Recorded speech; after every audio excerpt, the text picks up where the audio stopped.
At my graduation dinner, my father did not raise a toast. He raised a lighter, holding my diploma over a candle. He told me that if I truly loved this family, I would sign everything over to my sister. The paper curled and turned to ash on the white tablecloth. Everyone expected me to scream, but instead, I smiled. I knew something they did not know.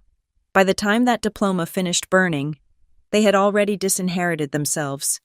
My name is Savannah Hayes, and I am sitting at the head of a long mahogany table in the center of the Gilded Oak, the most expensive restaurant in Copperfield, California. The air conditioning is humming a low, artificial note that vibrates against the base of my spine, or perhaps that is just the tension radiating from the people sitting closest to me. To an outsider, looking through the floor-to-ceiling glass windows that separate us from the common street traffic, this looks like a celebration.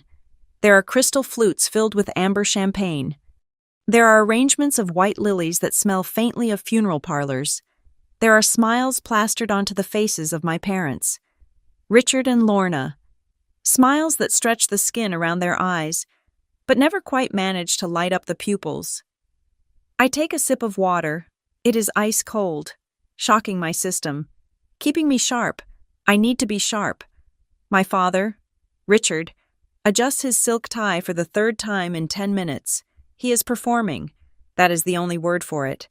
Every time a waiter passes by to refill a glass or clear a bread plate, Richard expands his chest, booms out a laugh, or places a possessive hand on my shoulder, playing the role of the benevolent patriarch. He is terrified that someone might look at this table and see the cracks running through the foundation. My mother, Lorna, is busy managing the optics.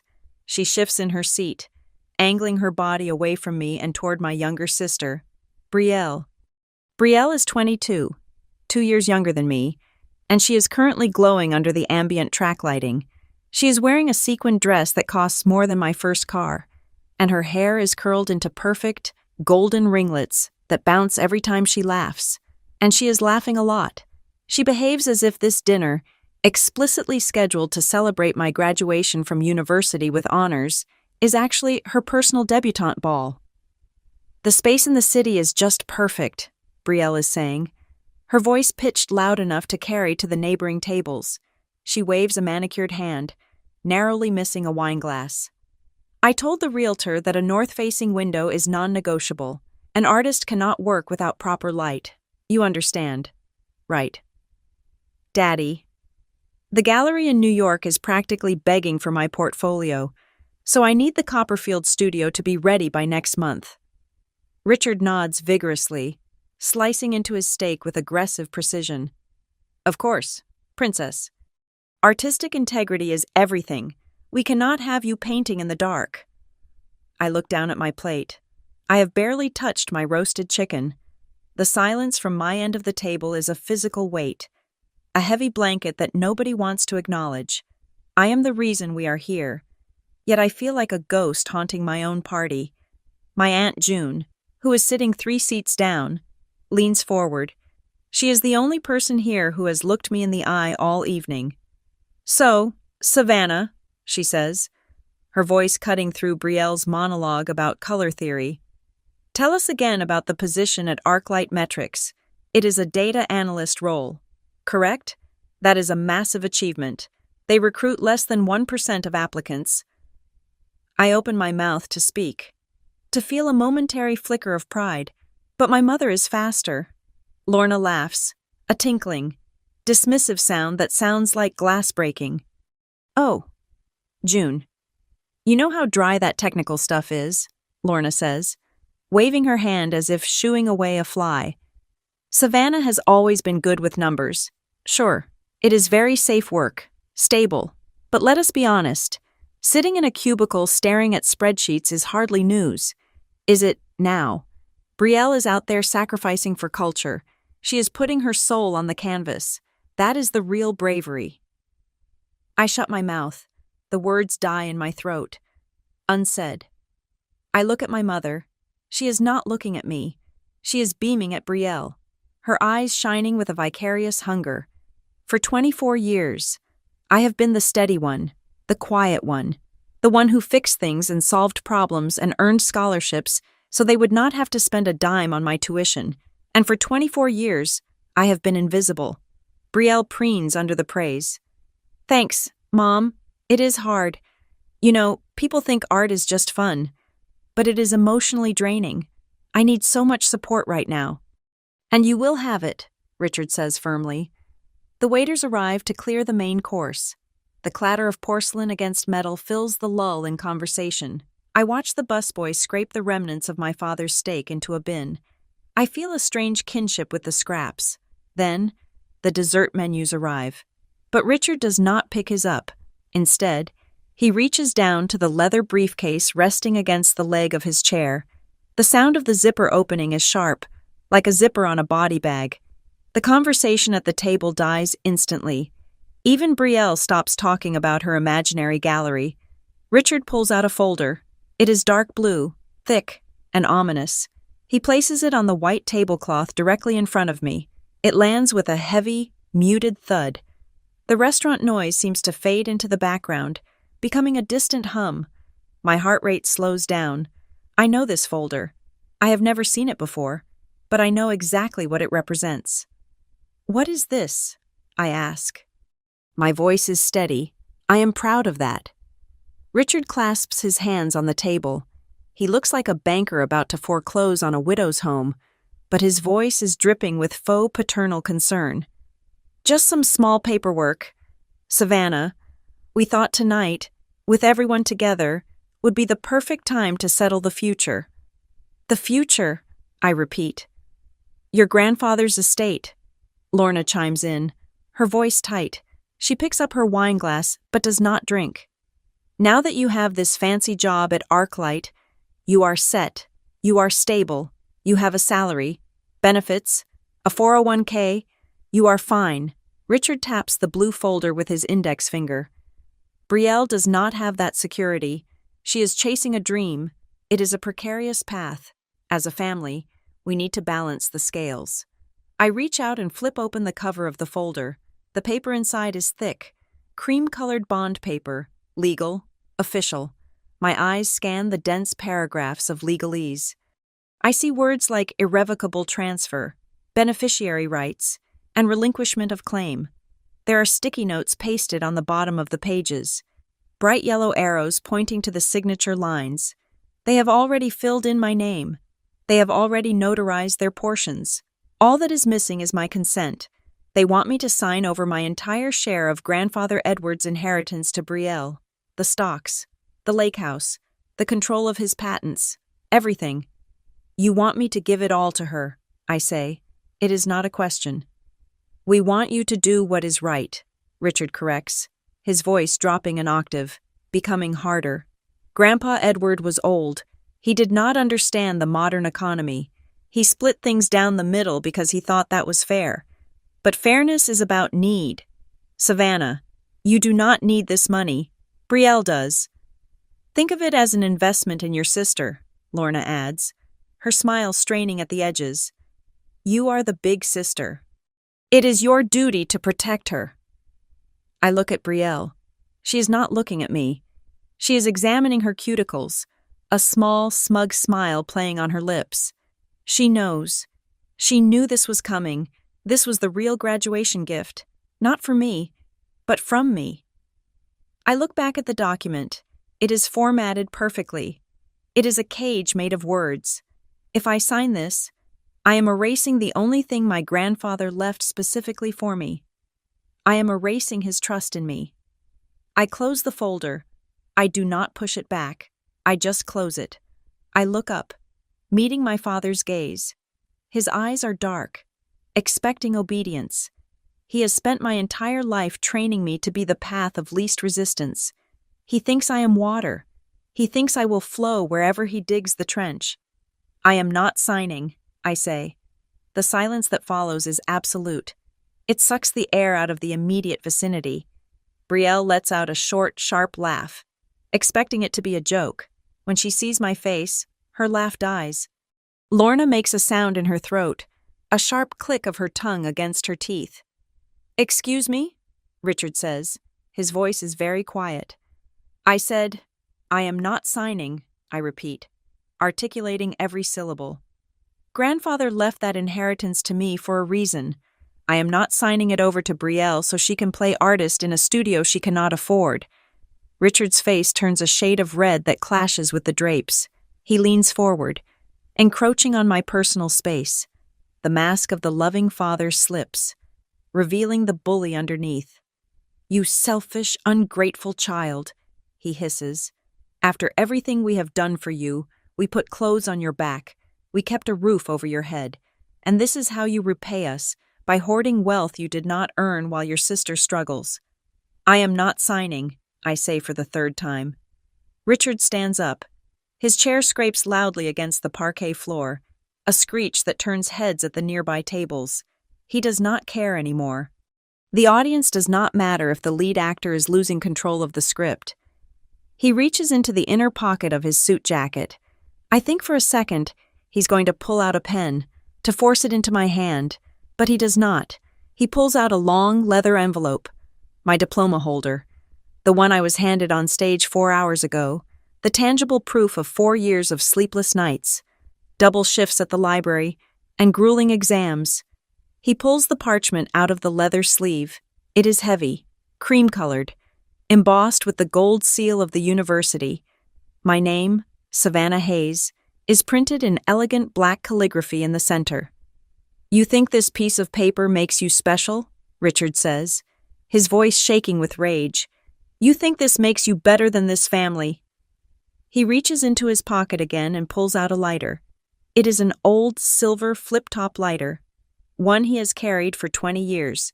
He flicks the wheel. A tall blue-orange flame springs to life, dancing in the conditioned air. "Richard, sit down," Aunt June says, her voice trembling. He ignores her. He holds my diploma up high, like a priest offering a sacrifice. The restaurant is silent now. People are watching. Waiters are frozen in the aisles. "If you really loved this family," Richard announces, his voice projecting to the back of the room, "you would sign everything over to your sister. You would know your place." He lowers the corner of my diploma to the flame. It catches instantly. The dry, heavy paper is eager to burn. The fire licks up the side, curling the edges, turning the cream into black carbon. The gold seal blisters and bubbles. I sit perfectly still. I do not blink. I do not gasp. Lorna puts a hand over her mouth, but she does not stop him. Brielle watches with wide eyes, looking between the fire and me, waiting for me to break. They want me to scream. They want me to cry. They want me to beg him to stop, to promise them anything just to save this symbol of my achievement. The fire eats my name. Savannah turns to ash and floats down onto the pristine white tablecloth, leaving a streak of gray soot. Hayes follows a second later.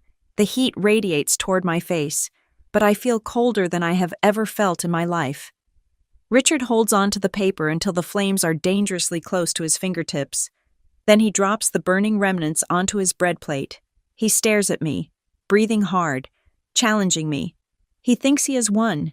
He thinks he has stripped me of my pride, that he has broken my spirit by destroying the proof of my competence. He waits for the tears. Instead, I feel the corners of my lips twitching upward. I am smiling. It is a small, cold thing, but it is there. I look at the pile of ash smoldering on the china. I look at my father, whose face is twisted in a mixture of triumph and confusion. I look at my mother, who is already preparing her victim narrative. I look at Brielle, who looks disappointed that I am not sobbing. They think this was a negotiation. They think this was a power move. I stare straight into Richard's eyes, and I whisper the words inside my own mind, loud and clear, ringing like a bell. "You have no idea what you have just done." Most people assume that silence is a void, a lack of something. They think it signifies an absence of thought, or worse, an absence of spine. But sitting here, watching the last wisp of smoke curl up from the charred remains of my diploma, I am reminded of the one person who taught me that silence is actually a heavy, tangible thing. It is a container, and if you are patient enough, you can fill it with ammunition. My education in the art of invisibility did not begin tonight at the Gilded Oak.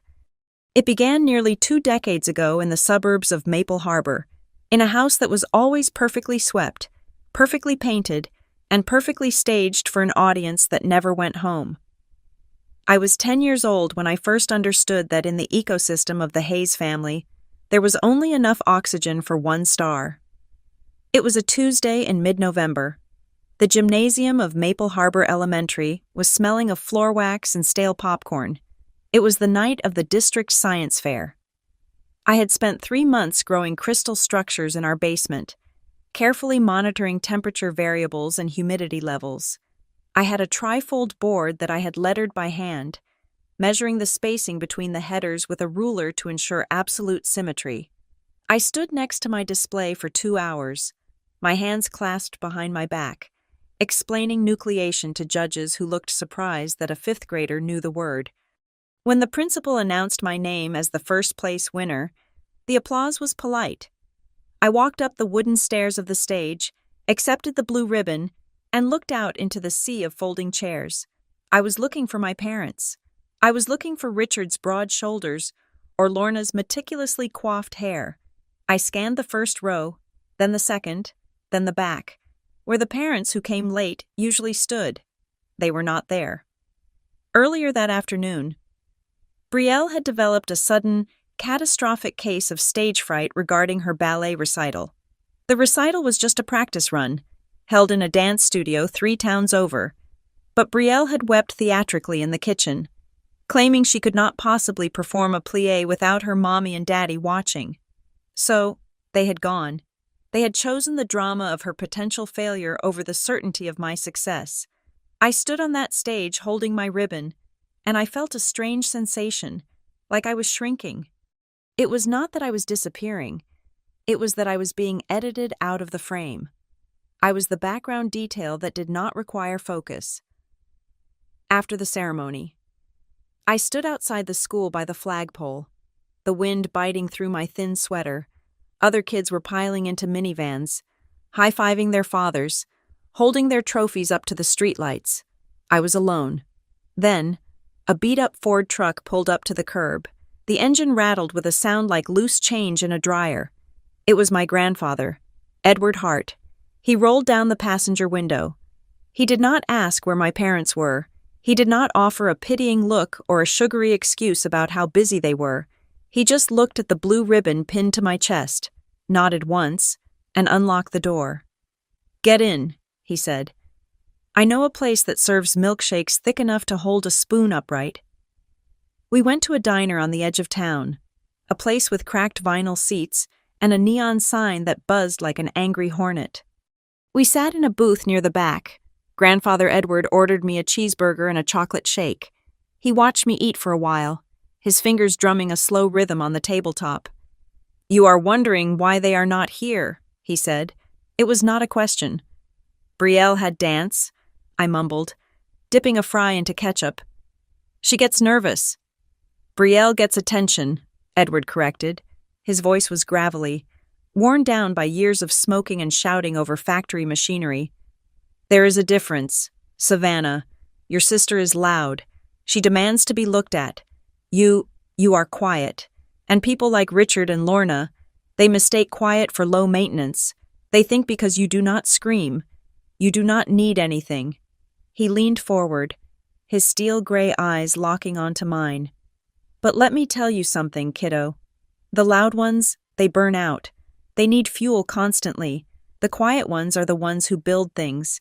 You keep building. Let them have the stage. You own the foundation." That night, he drove me home and walked me to the door. Inside, the house was dark. My parents and Brielle had returned and gone to sleep, exhausted from the emotional labor of managing Brielle's anxiety. Nobody had left a light on for me. 4 years later, when I was 14, the pattern solidified into policy. I had been accepted into a prestigious summer program for young coders in San Francisco. It was expensive, but I had calculated the family budget based on the figures Richard carelessly left on his desk. I knew we could afford it. I had presented my case with a PowerPoint presentation in the living room, outlining how this camp would help my college applications. Lorna had smiled that tight, pained smile she wore whenever I asked for something that required effort. "Savannah, honey," she had said, smoothing the fabric of the sofa. "We are so proud of you, really, but we have to be realistic. Brielle has been scouted for that watercolor intensive in Italy. It is a once-in-a-lifetime opportunity for her." "But I got into the coding program," I argued. "I earned my spot. Brielle just signed up for a trip." "It is not just a trip," Richard snapped from his armchair. "It is her passion. Look, Savannah, you are smart. You can learn computers from a book in the library. You are always fine. You are self-sufficient. Brielle needs this push. She needs the structure." "So because I am capable, I get less?" I asked. "Because you are capable, you should understand sacrifice," my mother said. Closing the discussion, they sent Brielle to Italy for 6 weeks. I spent that summer in the garage with grandfather Edward. While Brielle was sending home postcards of Venetian canals and complaining about the lack of ice in European sodas, I was learning how to strip wire and solder circuit boards. Edward's garage was a sanctuary of organized chaos. It smelled of ozone, cedar sawdust, and old coffee. Shelves were lined with parts from Hartfield Instruments, the company he had built from the ground up and then stepped back from when his health began to decline. He never treated me like a child. He treated me like an apprentice. He handed me broken radios, non-functioning toasters, and fried motherboards, and told me to figure out why they had died. "Diagnose the problem," he would say, leaning over my shoulder as I prodded a circuit with a multimeter. "Do not guess. Look at the path of the current. Where does it stop? That is your answer." One rainy afternoon, the kind where the sky turns a bruised purple and the rain hammers against the aluminum garage door like handfuls of gravel. We were working on an old tube amplifier. The warm glow of the vacuum tubes was the only light in the room. Edward was in a contemplative mood. He had been coughing more lately, a dry hacking sound that he tried to hide with a handkerchief. "I built Hartfield Instruments to solve problems," he said suddenly, not looking at me. He was staring at the glowing tubes. "Precision, accuracy, truth, that is what machines give you. They do not lie. If a resistor is blown, it is blown. It does not try to convince you it is actually working perfectly while stealing power from the rest of the system." I looked up from my soldering iron. "Are we talking about resistors, Grandpa?" He chuckled, a wheezing sound. "We are always talking about resistors. Savannah, resistance is what stops the flow. Sometimes resistance is good. It protects the sensitive parts. But sometimes—" He trailed off, his face darkening. He picked up a screwdriver and turned it over in his calloused hands. "I have worked 40 years to build something of value, real value. Not the kind of value your father talks about at the country club, not the kind of value your mother tries to wear on her wrist." He looked at me then, and his expression was so intense it made me pause. "I will not let it fall into the hands of people who only want it so they can brag about it on a Christmas card. I will not let them strip it for parts to fund a lifestyle they did not earn." "Dad works hard," I said, repeating the line I had been fed since birth. "Your father works hard at looking like he works hard," Edward said sharply. "There is a difference. He wants the control, but he hates the responsibility. And your mother, she just wants everyone to envy her. That is a dangerous combination. Savannah, hunger for status and fear of work." He reached out and tapped the side of my head with his knuckle. "Some things have to be protected. Sometimes. You have to protect things from your own family. And the only way to do that is to make sure you are the one holding the schematic." "I do not understand," I said. "You will," he promised. "Just remember this, silence is not just about staying quiet. It is about listening when everyone else is too busy talking to hear the floorboards creaking under their feet." I bring myself back to the present, to the sterile air of the gilded oak. The memory fades, but the lesson remains sharp as a scalpel. I look around the table. Nothing has changed since I was 10. Nothing has changed since I was 14. Brielle is taking a selfie with her wine glass, angling her face to catch the light, oblivious to the charred pile of paper a foot away from her She is still the star of the show, demanding that the universe rearrange itself to provide her with better lighting. Lorna is whispering furiously to Richard, likely strategizing how to spin this incident to the relatives. I can see her lips moving, forming words like stress and overworked and breakdown. She is already writing the script where I am the unstable daughter who ruined a lovely evening, and they are the saintly parents who just wanted to help. And Richard. My father is staring at me with a vein throbbing in his temple. He looks shocked.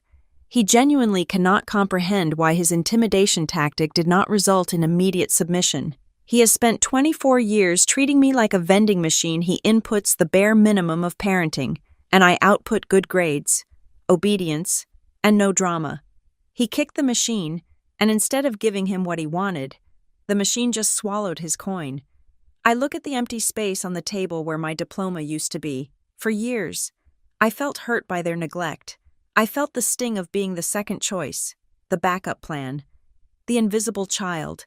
I spent nights crying into my pillow, wondering why I was not enough, why my achievements were invisible ink while Brielle's were neon signs.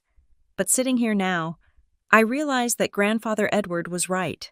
Their neglect was a gift, because they were so busy looking at Brielle, they never looked at me. Because they were so busy curating their image, they never checked the foundation of the house they were living in, because they dismissed me as the quiet one, the safe one, the one who would always be fine. They never bothered to learn what I was actually capable of. They never saw me watching. They never saw me learning. They never saw me gathering the data. I have spent my entire life in the margins of their story. And from the margins, you get a very clear view of the cracks in the spine. Richard clears his throat, breaking the standoff. "Savannah," he says, his voice attempting to regain that command tone. "We are a family. Families make sacrifices for each other. That is what the word means." I look at him, really look at him. I see the fear behind his eyes. He is not asking for family. He is asking for a bailout. I hear the word family come out of his mouth, and it sounds hollow. It sounds like a blown resistor. It sounds like a lie that has been repeated so many times the speaker has forgotten the truth. And for the first time in my life, I do not feel the urge to fix it. I do not feel the urge to patch the circuit and keep the current flowing. I lean back in my chair, crossing my arms over my chest. I have the silence of the garage in my bones. I have the patience of a girl who waited hours for parents who never showed up. I know something they do not. The definition of family is about to change, and they are not going to like the new translation. The summer I turned 18, the air in Maple Harbor was thick enough to chew. It was a humid, suffocating August, the kind that sticks your shirt to your back the moment you step outside. My parents were busy orchestrating the logistics of Brielle's upcoming enrollment in a private arts high school, a venture that required an endless parade of tuition checks, portfolio reviews, and frantic discussions about which dance leotards were currently in vogue.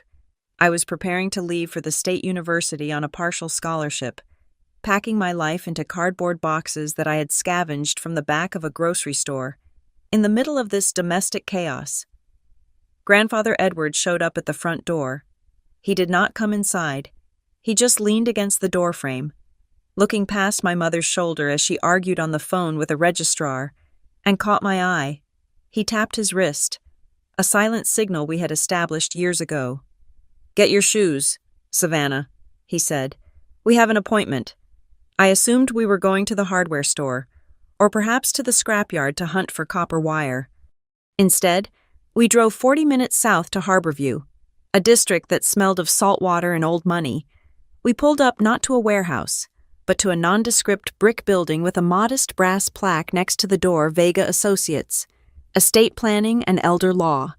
The interior was cool and smelled of lemon polish and dust. There was no marble lobby, no intimidating receptionist with a headset, just a narrow hallway lined with filing cabinets that seemed to be holding up the ceiling. At the end of the hall, a woman stood up from behind a desk that was buried under mountains of paperwork. This was Corinne Vega. She was a woman in her 50s with steel gray hair cut in a sharp bob and glasses perched on the end of a nose that looked like it had been broken once and set with determination. Her eyes were dark and assessed me with a terrifying speed, cataloging my posture, my cheap sneakers, and the nervous way I was twisting the strap of my bag. "So this is the trustee," Corinne said. Her voice was like dry paper, crisp and professional. She did not smile, but her expression was not unkind. It was focused. "This is Savannah," Edward corrected gently. "Have a seat, kiddo." I sat in a leather chair that crunched under my weight. "Grandpa, why are we here? Is something wrong? Are you sick?" "I am old," Edward said, waving a hand dismissively.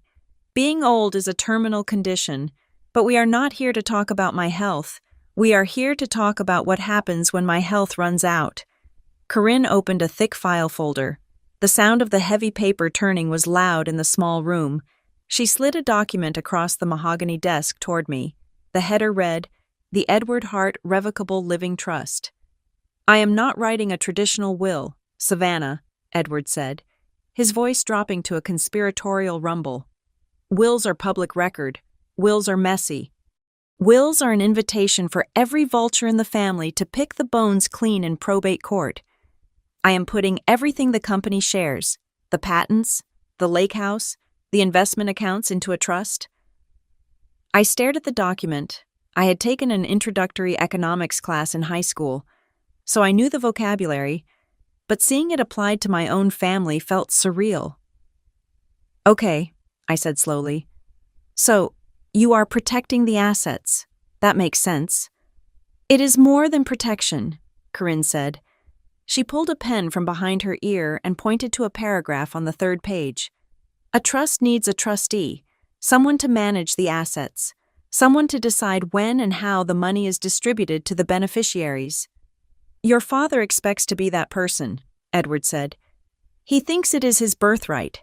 He thinks the moment I am gone, he gets the keys to the kingdom so he can liquidate Hartfield Instruments and fund your mother's social climbing and your sister's hobbies." "He will be furious if he is not," I whispered. The thought of Richard's rage made my stomach turn over. "Grandpa, you cannot do this.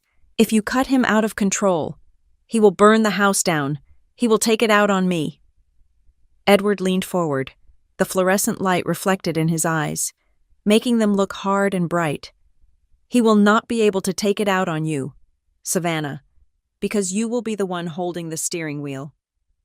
I froze. "What?" "I am naming you as the sole successor trustee," Edward stated. He said it calmly, as if he were asking me to pass the salt. "Upon my death or incapacitation, you take full legal control of the entire estate, not your father, not your mother, you—" I pushed the paper away, shaking my head. Panic rose in my throat, tasting like bile. "No, no, I cannot do that. I am 18. They are my parents. They will destroy me. Grandpa, you do not know what it is like living with them when they do not get what they want. They will guilt me.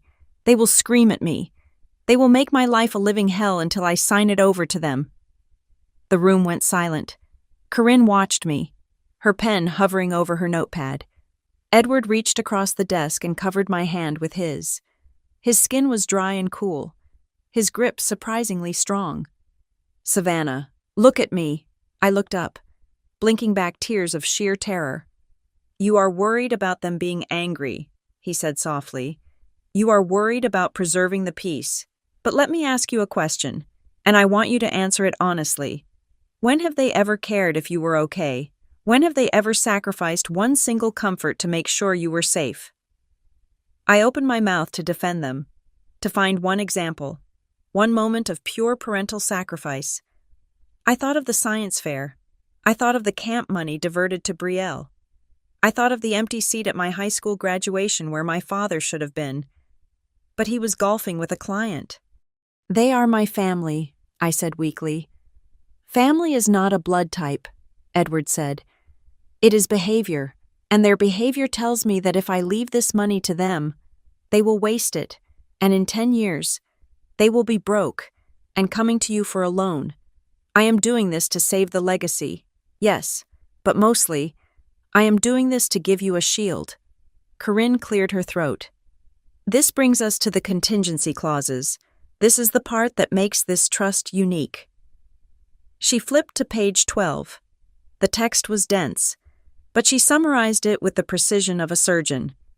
"We have inserted a specific provision regarding the conduct of the beneficiaries," Corinne explained. "We call it a no coercion clause. It is aggressive, but given your grandfather's description of your family dynamics, we believe it is necessary." "Read it," Edward commanded. Corinne adjusted her glasses and read aloud from the document.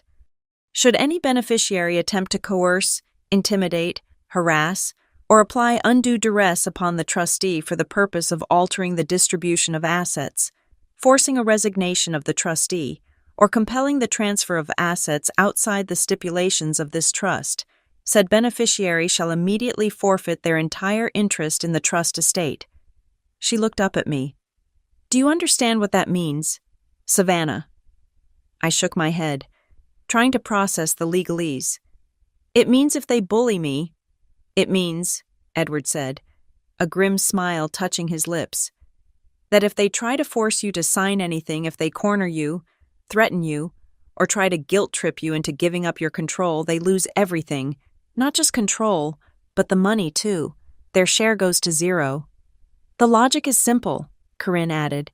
"The trust assumes that if a beneficiary is attacking the trustee, they are acting against the interests of the trust. Therefore, they remove themselves from the pool of beneficiaries. It is a self-cleaning mechanism." "But how do we prove it?" I asked. "They are smart. They will do it in private. They will do it behind closed doors." "Then you document it," Corinne said. "You keep the emails. You keep the voicemails. And if they ever put a piece of paper in front of you and demand a signature, you refuse. If they push, they trigger the trap."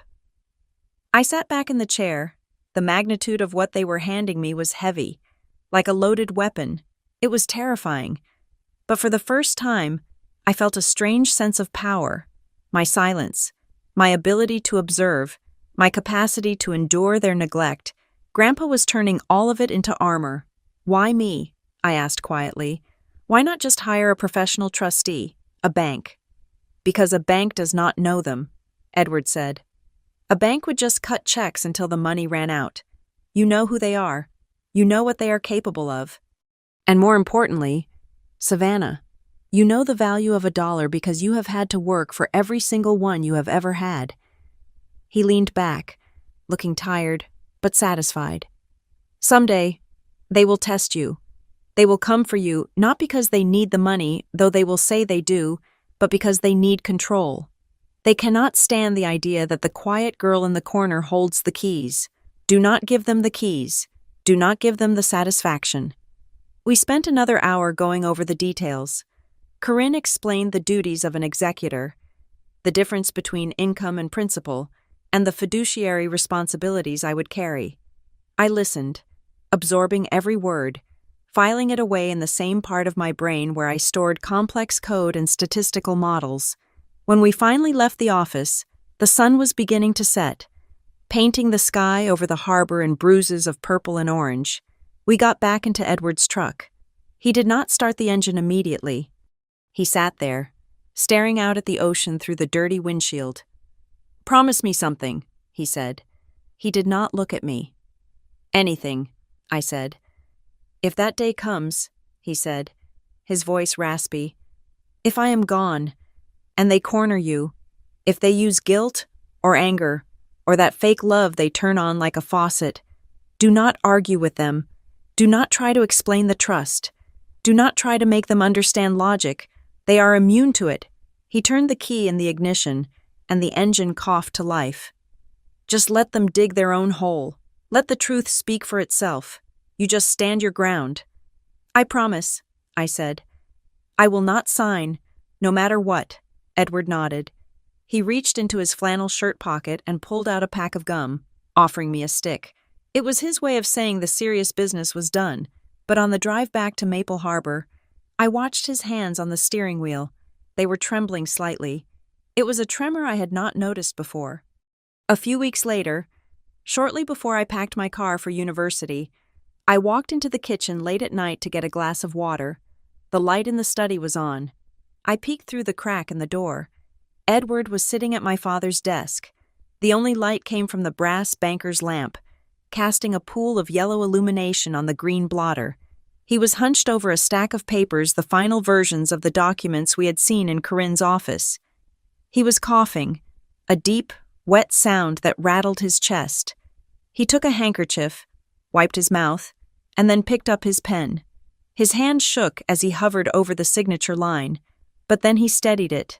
He pressed down hard, signing his name with a flourish that looked like defiance in ink. He was not just signing a legal document. He was closing the blast doors. He was setting a trap that would sit dormant for years, waiting for the exact moment my parents' greed outweighed their caution. I watched him from the hallway, standing in the dark, and I realized that he was not doing this because he hated them. He was doing this because he knew them. He was protecting the family from itself. And as I stood there, invisible in the shadows, I understood that my grandfather was the only person in the world who saw me not as a piece of furniture, but as the only structural beam strong enough to hold up the roof. I went back to my room without making a sound. I never told him I saw him that night. I never told him that the image of him signing those papers under the yellow lamp would burn itself into my memory, a beacon I would look for years later, when the fire of a lighter was burning my name to ash. The next 4 years were a blur of caffeine, fluorescent lights, and the blue glow of dual monitors. While my family back in Maple Harbor was constructing a fantasy life, I was building a real one, brick by brick, in the library of the State University. My major was data science with a minor in economics. It was dry, unglamorous work. It consisted of long nights debugging Python scripts and running regression models until my eyes burned.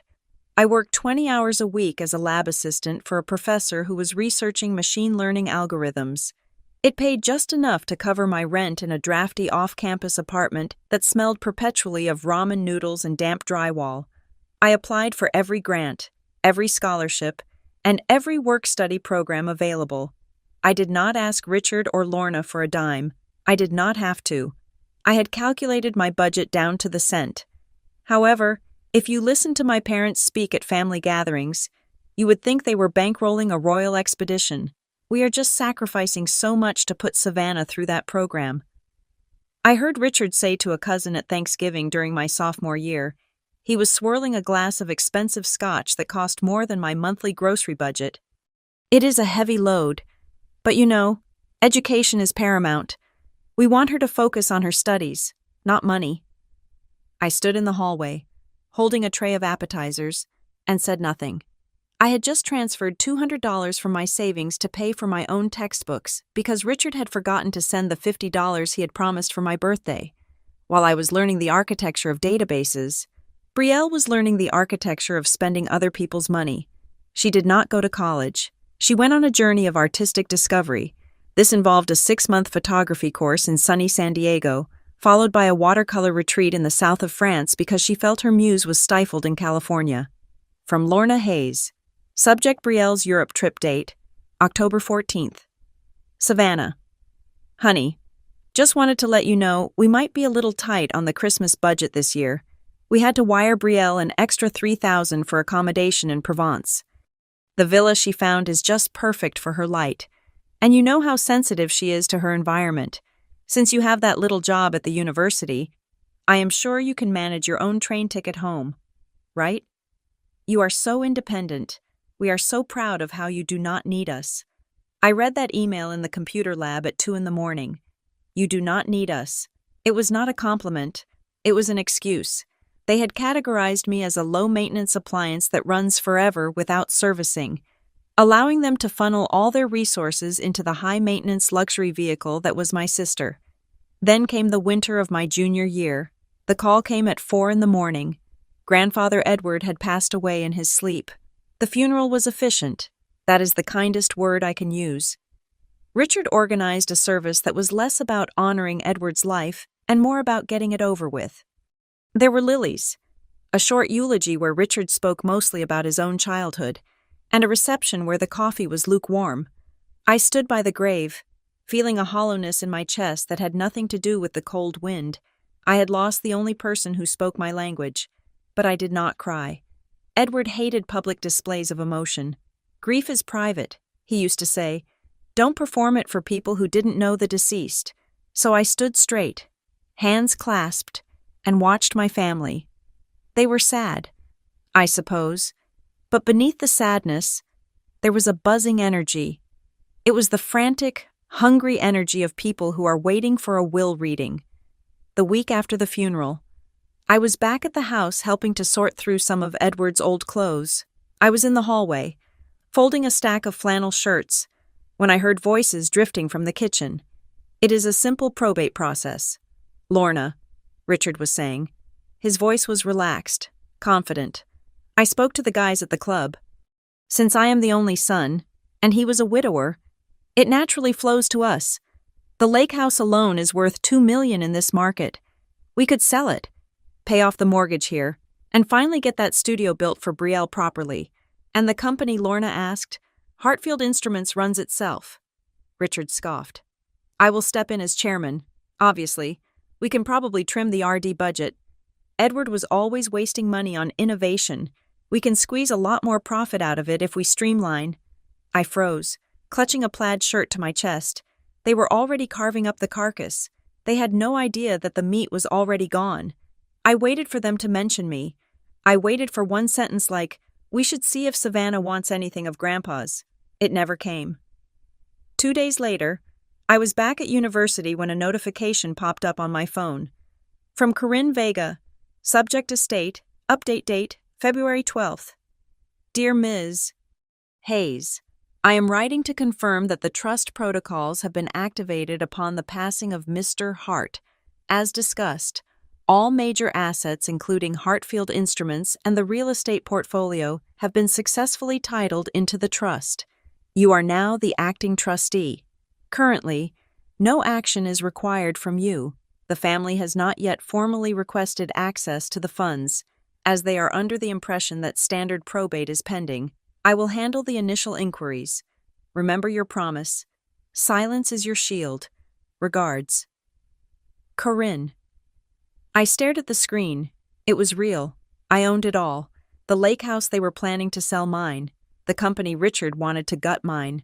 I closed the laptop and went to class. I felt like I was carrying a grenade in my backpack, but the pin was still securely in place. As graduation approached, the pressure began to mount. It was subtle at first, masked as parental advice. Message from Lorna. Heard you got an interview with ArcLight Metrics. That's great. Sweetie, technology is such a safe field. You're so lucky to have a brain for boring stuff like that. Brielle is struggling so much with her gallery contacts. The art world is so cruel. It must be nice to have it so easy. Message from Richard. When you get this job, we need to talk about your contributions. Now that you'll be making real money, it's time you learned about supporting the family ecosystem. They were setting the stage. They were building a narrative where my success was a result of luck and boring stability, while Brielle's floundering was a tragic result of her genius being misunderstood. Therefore, the logic went, I owed her. The breaking point, or rather, the moment of absolute clarity came 1 month before graduation. I drove home for a weekend to pick up some winter clothes I had left in storage. The house was empty when I arrived. Lorna was at a spa day. Richard was golfing. Brielle was presumably networking at a brunch. I walked into the kitchen to get a glass of water. Lying on the center island, right next to the fruit bowl, was a yellow legal pad. It was covered in Richard's sprawling, aggressive handwriting. It was a draft, a plan for the division of assets. I knew I shouldn't look, but I did. I leaned over the counter, my heart hammering a slow, heavy rhythm against my ribs. Draft 4. Estate allocation, Lake House. Transfer to Brielle needs quiet for studio residence, Hartfield shares, Richard control income, cash reserves, 80% to renovation fund, Brielle's launch, 20% to general savings, Savannah. She has ArcLight job plus benefits. Does not need capital. Maybe Grandma's jewelry. I stared at the question mark next to my name. It wasn't even a 0. It was a question mark. As if my inheritance was a problem to be solved. a variable that needed to be eliminated to make the equation work for everyone else. Maybe Grandma's jewelry. I felt a cold laugh bubbling up in my throat. Grandma's jewelry had been sold 10 years ago to pay for a country club membership. They didn't even remember. I took my phone out. My hand was shaking, not from fear, but from a sudden, icy rage. I snapped a picture of the notepad. Then I took a picture of the date on the wall calendar to prove when I had seen it. I went upstairs to my old room. It was already being colonized. Brielle had stored stacks of canvases in the corner. My bookshelf had been cleared off to make room for her drying racks. I sat on the edge of my bed and opened my laptop. I created a new folder on my encrypted drive. I named it Evidence. I uploaded the photos of the notepad. Then, I went back through 4 years of emails. I saved the email where Lorna refused to help with my textbooks. I saved the email where Richard lied about paying my tuition. I saved the email where they asked me to co-sign a loan for Brielle's car, which I had refused. I was not building a case for court. Not yet. I was building a case for my own conscience. I knew that when the explosion finally happened, they would try to gaslight me. They would tell me I was crazy, that I was imagining their favoritism, that they loved us exactly the same. I needed the data. Data does not lie. Data does not forget. Just as I was about to close the laptop, my phone pinged. A text from Brielle. Message from Brielle. Hey sis, Mom said you're coming home for grad dinner next month. Can't wait, BTIA. When Grandpa's house is finally ours. I'm turning your old room there into my painting loft. The light is better in that corner. You don't mind, right? You're never there anyway. I stared at the winking kissy face emoji. She had already moved in. In her mind, the deed was done. The ink was dry. She was measuring the drapes for a house she did not own. Paid for by a grandfather she had barely visited. Stealing a room from a sister she barely acknowledged. I looked around my childhood bedroom, at the encroaching canvases, at the dust motes dancing in the afternoon sun. I thought about the no coercion clause resting in a safe in Harborview. I typed back, "We can talk about it at dinner." I sent the text. Then I took a screenshot of her message and dragged it into the evidence folder. I sat there in the silence, listening to the hum of the refrigerator downstairs. I felt a strange sensation, like the vibration of a train track when the locomotive is still miles away but coming fast. They were so sure of themselves. They were speeding toward a cliff, laughing and drinking champagne, completely unaware that the bridge was out, and I was the only one with the map. I closed my laptop with a snap. The sound echoed like a gunshot in the empty house. It was time to get ready for graduation. The week leading up to graduation felt less like a celebration and more like the stillness before a hurricane makes landfall. The air pressure in my life was dropping rapidly, and the sky was turning that bruised, greenish-gray color that warns you to board up the windows. It started with a phone call from Richard on a Tuesday afternoon. I was in the break room at ArcLight Metrics, staring at the coffee machine as it dripped dark liquid into a carafe, when my phone buzzed against the laminate counter. "Savannah," my father's voice boomed down the line. He did not say hello. He sounded jovial, the way he always did when he was trying to sell something to a client. "I was just at the club with Bob Miller. You know Bob. His son works in finance in San Francisco. We were talking about the market for data analysts." "Hello, Dad," I said, taking my cup. "Bob's son must be doing well." "Oh, he is killing it," Richard said. "But I told him, my Savannah is going to outpace him in a year. Listen, I was looking over the offer letter you mentioned last month. Did you say the starting base was $85,000? I paused. I had never given him the exact number. I had said it was competitive. He had been digging. "It is around there," I said cautiously. "And the stock options," he pressed. "They vest over 4 years, right? But the initial grant is significant, plus the signing bonus, and the full medical coverage. That is a package worth, what, $120,000 a year effectively. Maybe more." "I am very lucky to have found a good position," I said, keeping my voice neutral. "It is not luck, it is stability," Richard corrected. "That is what I told your mother." I said, Savannah is set. She is locked in. She does not have to worry about rent or bills or where her next meal is coming from. She has achieved escape velocity. He paused, and I could hear the ice clinking in his glass on the other end. Unlike your sister, he added, his voice dropping to a somber, worried register. Brielle, she is struggling. Savannah. The art world is brutal. She does not have a corporate ladder to climb. She is out there in the wilderness without a map. She has a map, Dad, I said, leaning against the counter. She has the map you and Mom drew for her. We are just trying to level the playing field, he said quickly. You understand that, right? Economics is your thing. Allocation of resources based on need. You have the surplus. She has the deficit. It is just math. Right, I said. Just math. I hung up the phone with a cold knot in my stomach. He was not calling to congratulate me. He was conducting an audit. He was tallying up my assets to justify stripping me of my inheritance. He needed to believe that I was so wealthy, so secure, that cutting me out of Grandfather Edward's trust was not theft, it was charity.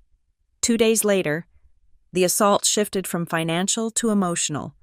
I opened my inbox to find an email from Lorna. The subject line was, "Planning for the future." There was no greeting.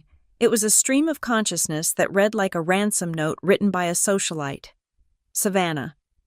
I am looking at the invoices for Brielle's website launch and the retainer for the PR firm in New York.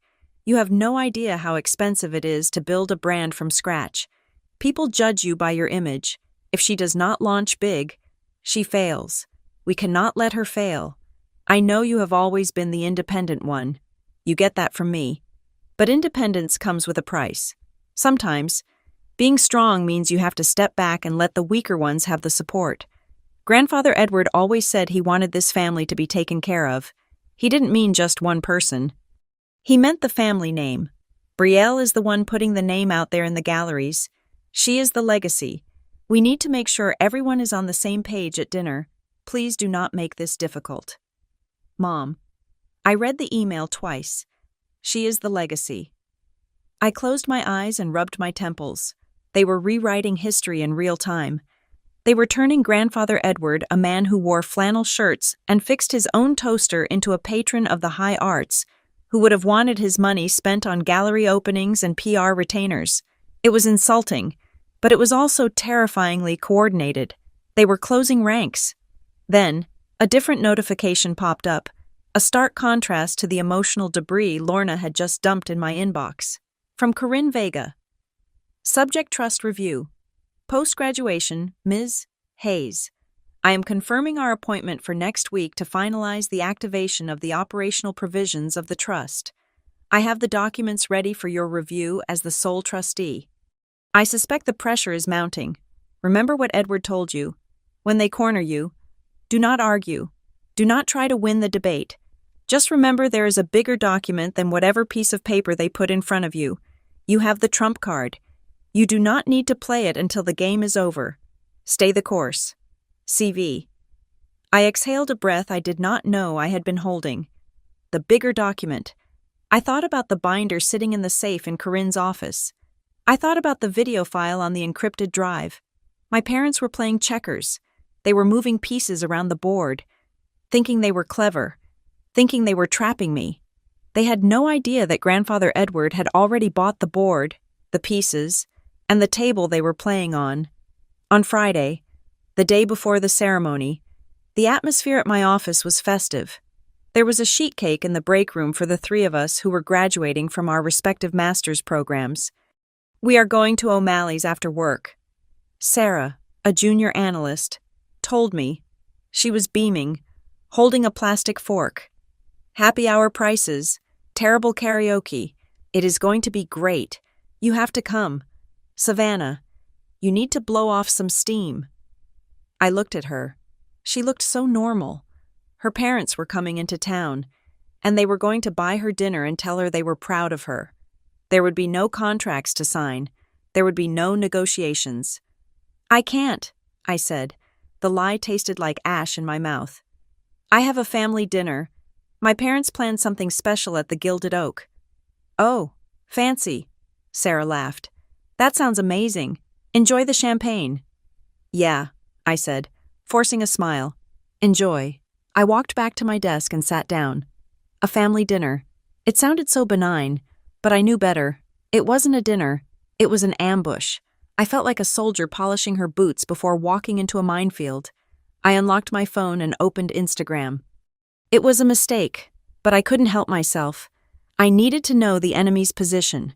Brielle's story was at the top of my feed. The first clip was her spinning in a dressing room, wearing a shimmering silver cocktail dress. Caption: graduation fit check. The next clip was a close-up of her makeup, done by a professional artist. Caption: glam squad coming through. The third clip was a photo of a floor plan. It was a blueprint for a loft space in downtown Copperfield. She had drawn hearts over the corner office. Caption: Big Sis is finally graduating tomorrow, which means the real future starts now. Can't wait to sign the lease on this beauty next week. Studio loading, new chapter. Blessed. I stared at the hashtag, studio loading. She wasn't just hoping for the money. She had already spent it. She had already told her friends, her followers, and her realtors that the funding was secured. The level of entitlement was breathtaking. It wasn't just that they wanted the money. It was that they couldn't conceive of a reality where they didn't get it. They saw me as a vending machine. I was just the mechanism that had to be pressed to release the prize. I went home to my small apartment. It was quiet. The sun was setting, casting long shadows across the floor. I stood in front of the full-length mirror in my bedroom.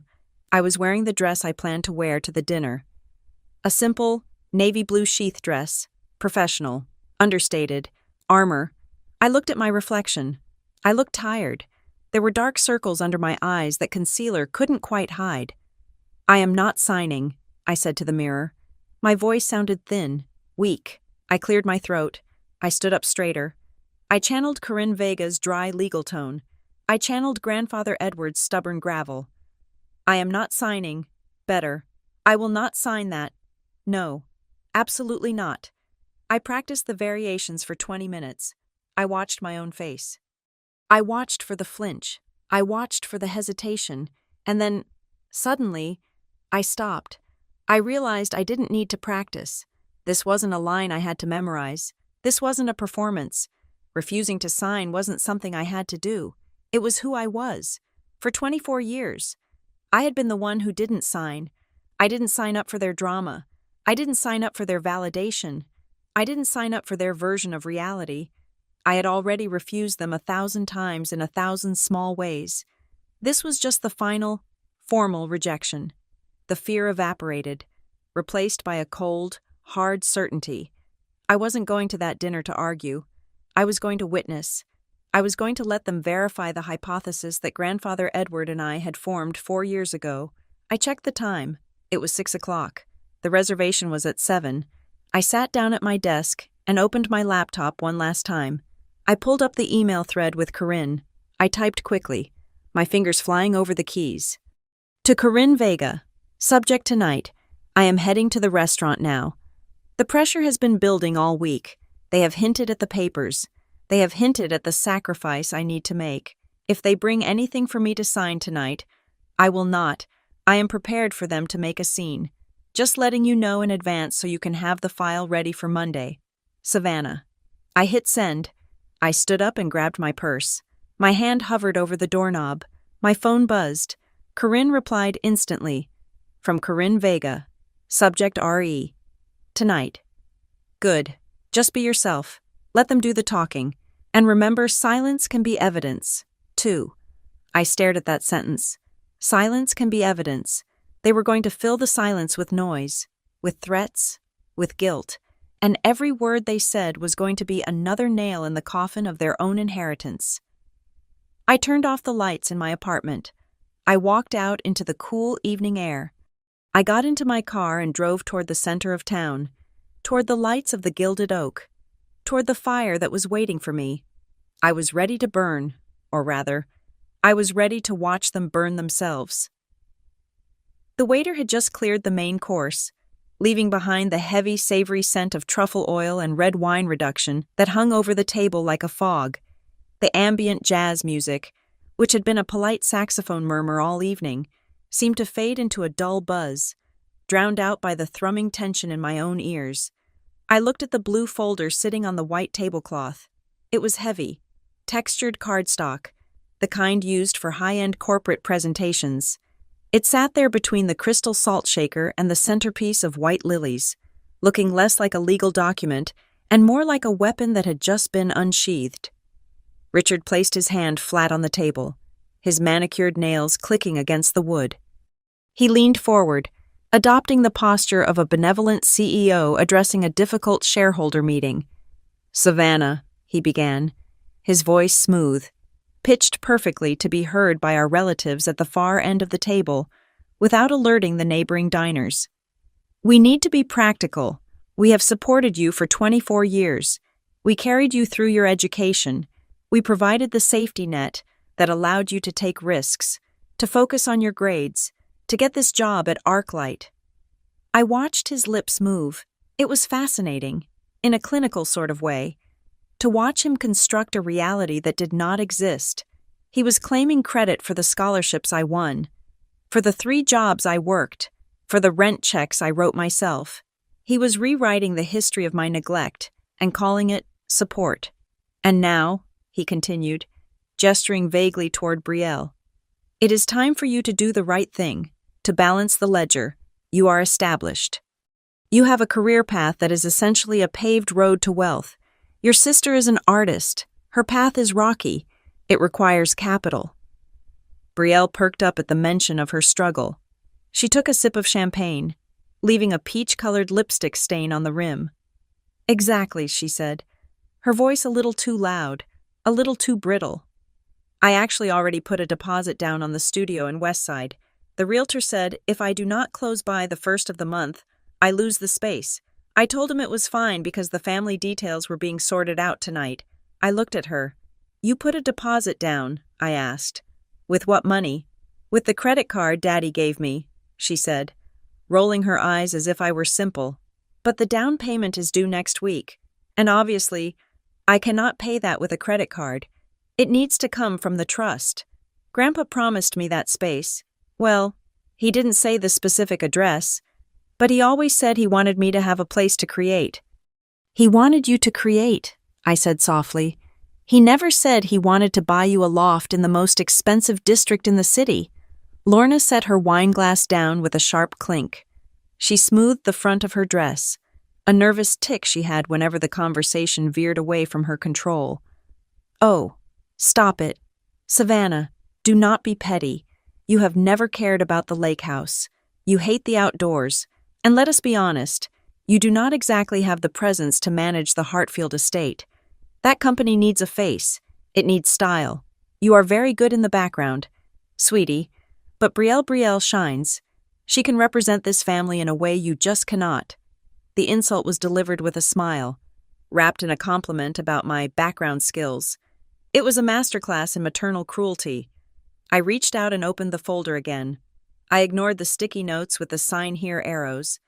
I looked at the header of the document, drafted by Sterling, Pruitt, and Associates. I felt a cold chill run down my spine. This was not Corinne Vega's letterhead. This was not the firm grandfather Edward had used for 40 years. They had gone to a new lawyer. They had drafted a completely new transfer agreement, likely telling this new firm that I was fully on board and that this was just a formality to consolidate assets. They were trying to bypass the trust's internal structure by getting me to voluntarily abdicate my position before I even officially assumed it. If I signed this, I would not just be giving them the money. I would be validating their narrative. I would be agreeing that I was incompetent, that I was secondary, and that my grandfather's wishes were irrelevant. I looked up. Richard was watching me with expectant eyes, a pen already halfway out of his pocket. Lorna was checking her reflection in a spoon. Brielle was texting under the table. They were so sure. They were so absolutely certain that I would fold. I closed the folder. The sound was soft, a mere whisper of air, but it felt like a gavel coming down. I placed my hand on top of the blue cover and pushed it gently back across the tablecloth toward my father. "I am not signing," I said. The chatter at the far end of the table stopped. Aunt June froze with a forkful of cake halfway to her mouth. Richard stared at the folder as if it were a grenade I had just tossed back at him. "Excuse me. I am not signing," I repeated, my voice steady, stripped of all emotion. "Not tonight, not next week, not ever." "Savannah," Lorna hissed, her smile vanishing. "Do not make a scene. We have guests." "I am not the one making a scene," I said. "I am simply declining a business proposal. This document was drafted by a firm I do not know, attempting to transfer assets that are governed by a trust you have not read, to a beneficiary who has already spent money she does not have. The answer is no." Richard's face flushed a deep, ugly crimson. The vein in his forehead began to pulse. He was not used to being told no. He was certainly not used to being told no by the daughter he had spent 2 decades ignoring. "You listen to me," he growled, leaning in so close I could smell the scotch on his breath. "You think you are so smart with your degree and your little job? You are nothing without this family. You are ungrateful. We fed you. We clothed you. And now you want to steal your sister's future because you are jealous." "I am not jealous," I said. "I am responsible. Grandpa named me trustee because he knew I would not let you liquidate his life's work to buy status." "He was senile," Richard shouted. He did not care about the other diners anymore. "He was an old man who was manipulated by a bitter child. You poisoned him against us." "Richard," Aunt June called out, looking terrified, but Richard was past the point of return. He stood up, his chair scraping violently against the floor. He needed to hurt me. He needed to take something from me to balance the humiliation I had just dealt him. He reached for the leather envelope on the table. "My diploma." "You think this makes you special?" he spat, grabbing the heavy parchment I had been so proud to hold just hours ago. "You think this piece of paper gives you the right to look down on us?" He pulled the lighter from his pocket. The metallic clink of the lid opening was sharp and clear in the sudden silence of the restaurant. "If you do not respect this family," he announced, his voice booming, "then you do not deserve anything this family paid for." He flicked the wheel.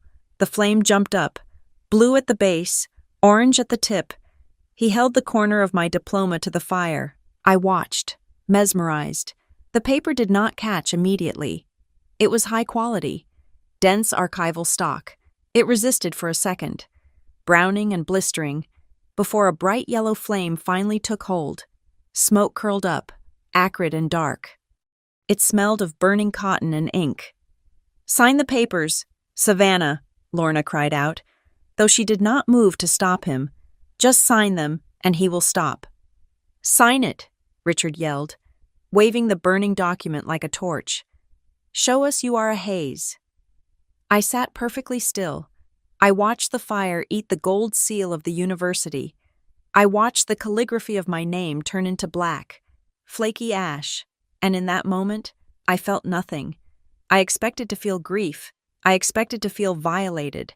But as I watched the ash drift down onto the pristine white tablecloth, staining it like dirty snow, I realized the truth. That diploma was just paper. My education was in my brain. My resilience was in my spine. My future was in my hands. He could burn the receipt, but he could not return the merchandise. But more importantly, I realized what he was doing legally. He was coercing me. He was using intimidation, destruction of property, and public humiliation to force me to alter the distribution of the trust assets. He was performing a live demonstration of exactly why Grandfather Edward had inserted the no coercion clause. And he was doing it in front of 20 witnesses and, I noticed with a quick glance at the ceiling, a security camera mounted in the corner. He held the paper until the heat must have scorched his fingers. Then he dropped the flaming ruin onto his bread plate. It smoldered there, a heap of black carbon, the last few sparks dying out. Richard stood there, panting, his chest heaving. He looked at me, waiting for the breakdown. He wanted tears. He wanted me to fall to my knees and beg for forgiveness. He wanted to see the little girl who used to wait by the window for him to come home. That little girl was gone. I slowly pushed my chair back and stood up. I smoothed the skirt of my navy dress. I picked up my purse. I looked at the pile of ash. Then I looked at Brielle, whose mouth was hanging open. I looked at Lorna, who was pale and trembling. Finally, I looked at Richard. "You just proved Grandpa right," I said. My voice was not loud, but in the dead silence of the room, it carried like a bell. Richard blinked, confused. "What? You think you just destroyed me?" I said calmly. "But you didn't. You just destroyed yourself." I did not explain. I did not mention the claws. I did not mention Corinne Vega or the video files or the trap that had just snapped shut around their ankles. I simply turned around. "Savannah," Richard barked. "Sit down. We are not finished." I kept walking. "Walk out that door and you are dead to us," he screamed after me. I walked past the stunned hostess. I walked past the table of tourists who were staring with wide eyes. I pushed open the heavy glass doors of the Gilded Oak and stepped out onto the sidewalk. The night air was cool and smelled of the ocean. The streetlights were humming. The world outside was indifferent to the drama inside. I took a deep breath, filling my lungs with clean air. My hands were not shaking. My heart was beating a steady, rhythmic cadence. I did not look back at the restaurant. I did not look back at the family I was leaving behind in the smoke. I walked toward my car, pulled my phone from my purse, and dialed a number I had memorized 4 years ago. "Hello?" Corinne Vega's voice answered on the second ring. "It is done," I said. They lit the match. "Are you safe?" she asked immediately. "I am fine," I said, and for the first time in my life, I truly meant it. I am finally free. I unlocked my car door, got in, and drove away, leaving the ashes of my old life on a dinner plate, waiting for the check to arrive. I woke up to the smell of cinnamon and roasting coffee beans. For a disorienting moment, I did not know where I was. The ceiling above me was textured plaster, not the smooth, sterile drywall of my apartment, and the light filtering through the window was soft and filtered through yellow curtains, not the harsh gray morning light of the city.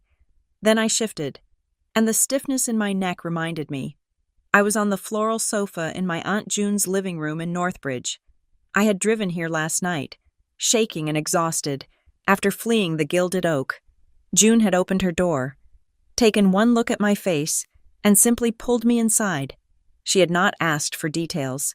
She had just given me a blanket and a pillow. I sat up, pulling the quilt around my shoulders. The terror of the previous night had evaporated, replaced by a dull, aching clarity. I felt like a survivor walking through the wreckage of a house fire the morning after, assessing what was lost and realizing that everything important was actually safe in my pocket. My phone was sitting on the coffee table where I had left it. It was vibrating. It had been vibrating, I suspected, for hours.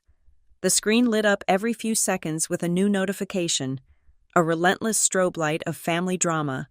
I reached for it. My hand did not shake. I felt a strange detachment, like I was an anthropologist studying the behavior of a primitive and aggressive tribe. I unlocked the screen. The sheer volume of communication was staggering.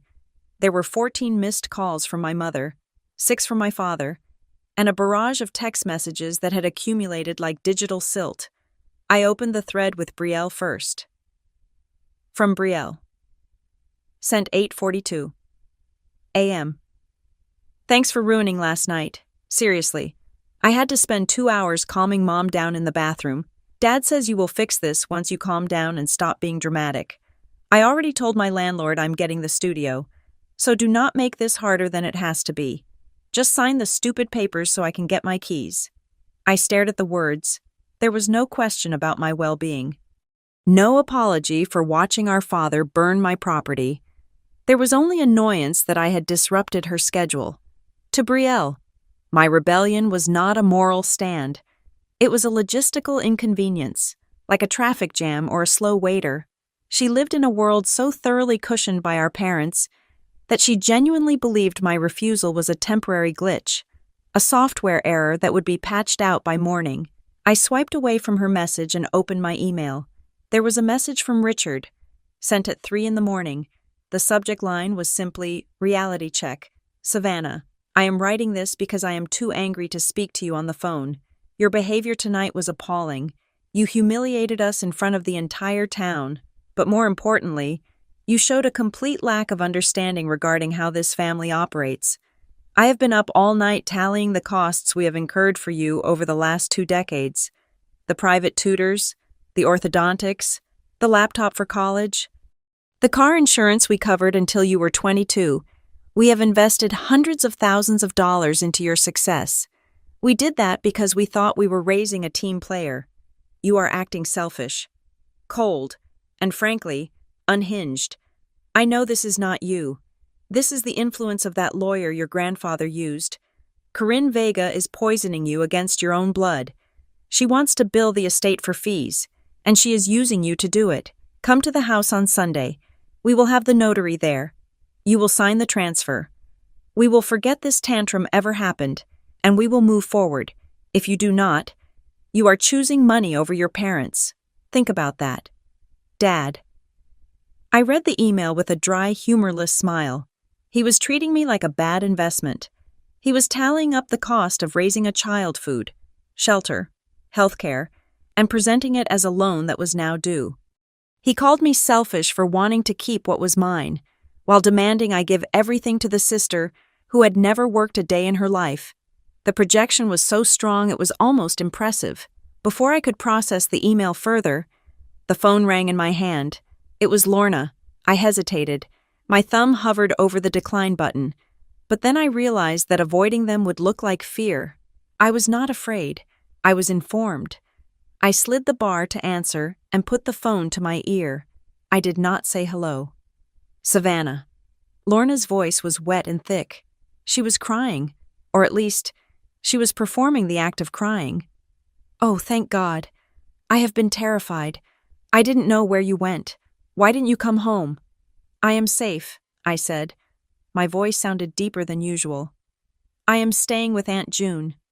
June, Lorna sniffed. Well, I suppose that is fine. At least you are with family. Listen, sweetie, we need to resolve this. Your father is in a state. He is just so hurt. He is hurt, I asked. He burned my diploma in a restaurant. Mom, he threatened to disown me if I didn't give him money. Oh, Savannah, stop it, Lorna said, her voice dropping the weeping effect and shifting into dismissal. He didn't mean it. You know how he gets. He is passionate. He just wants the best for everyone. It was a heat-of-the-moment thing, a gesture. He would never actually hurt you. He destroyed the only thing I had to show for 4 years of work, I said. It is just paper, Lorna cried. We can get you a copy. It costs $50. What matters is the family piece. Look, just come over today. We can have a nice lunch. Dad is sorry. He really is. If you just sign the papers, all of this tension goes away. We can just hit reset. We can forget last night ever happened, like a bad dream. Forget it happened. That was their superpower. They could delete reality and replace it with a version where they were the heroes. I looked out the window at June's small garden. A hummingbird was hovering over a feeder, its wings beating a blur of motion. Mom, I said, I have a question.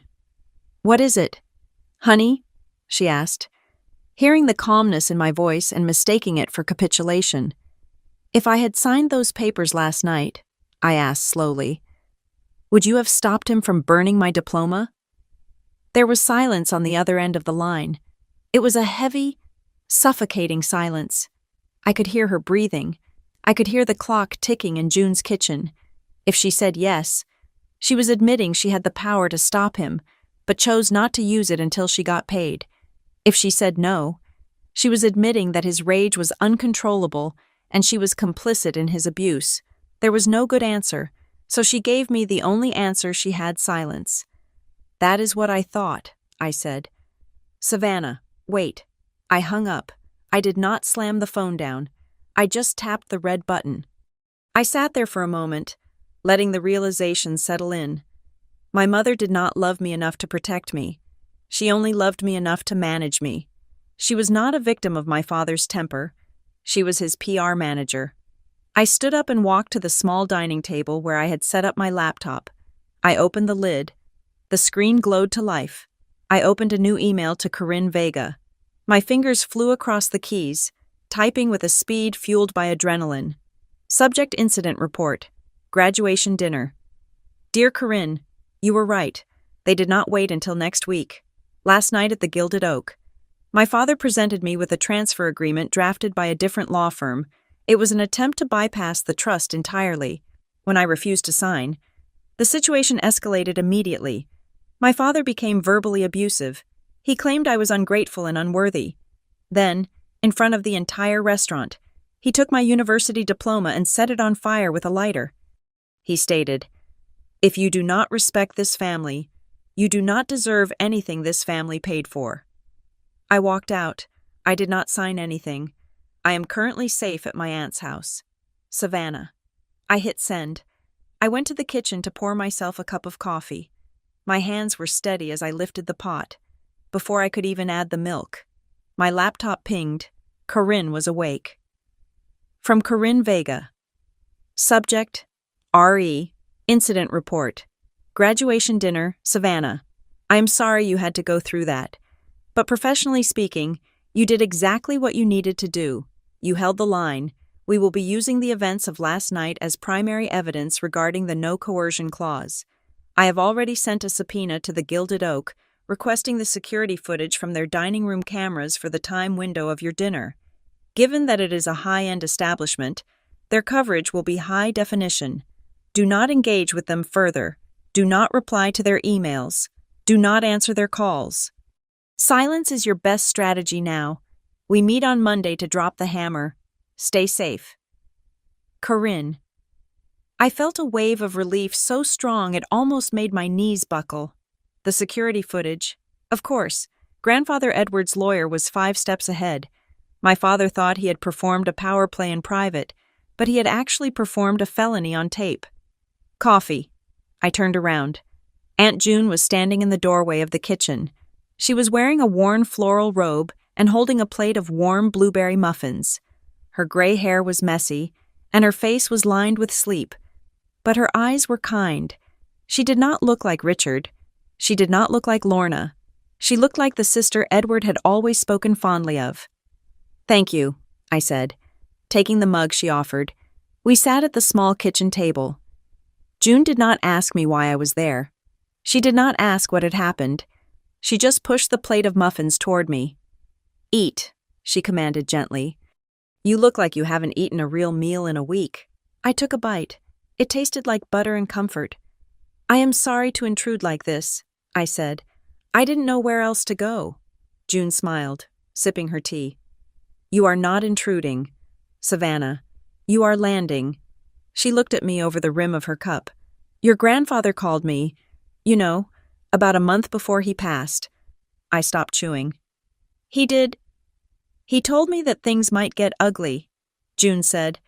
Her voice was matter-of-fact. "He told me that Richard and Lorna had lost their way a long time ago. He was worried about you.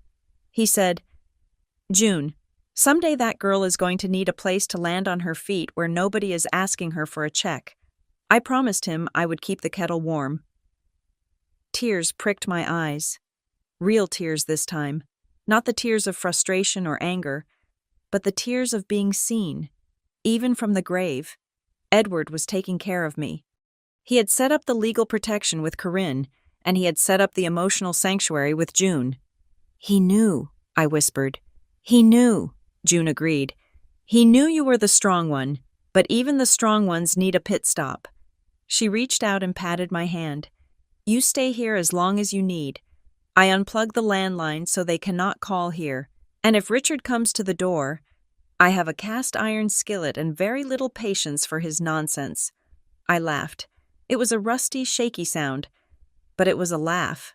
I looked at my phone, which was still vibrating on the table. Another text from Brielle, another email from Richard, another missed call from Lorna. I picked it up. "Are you going to answer that?" June asked. "No," I said. I pressed the power button on the side of the phone and held it down. The screen went black. The vibration stopped. I placed the phone face down on the table. For years, I had thought silence was something that happened to me. I thought it was the result of being ignored, of being spoken over, of being erased.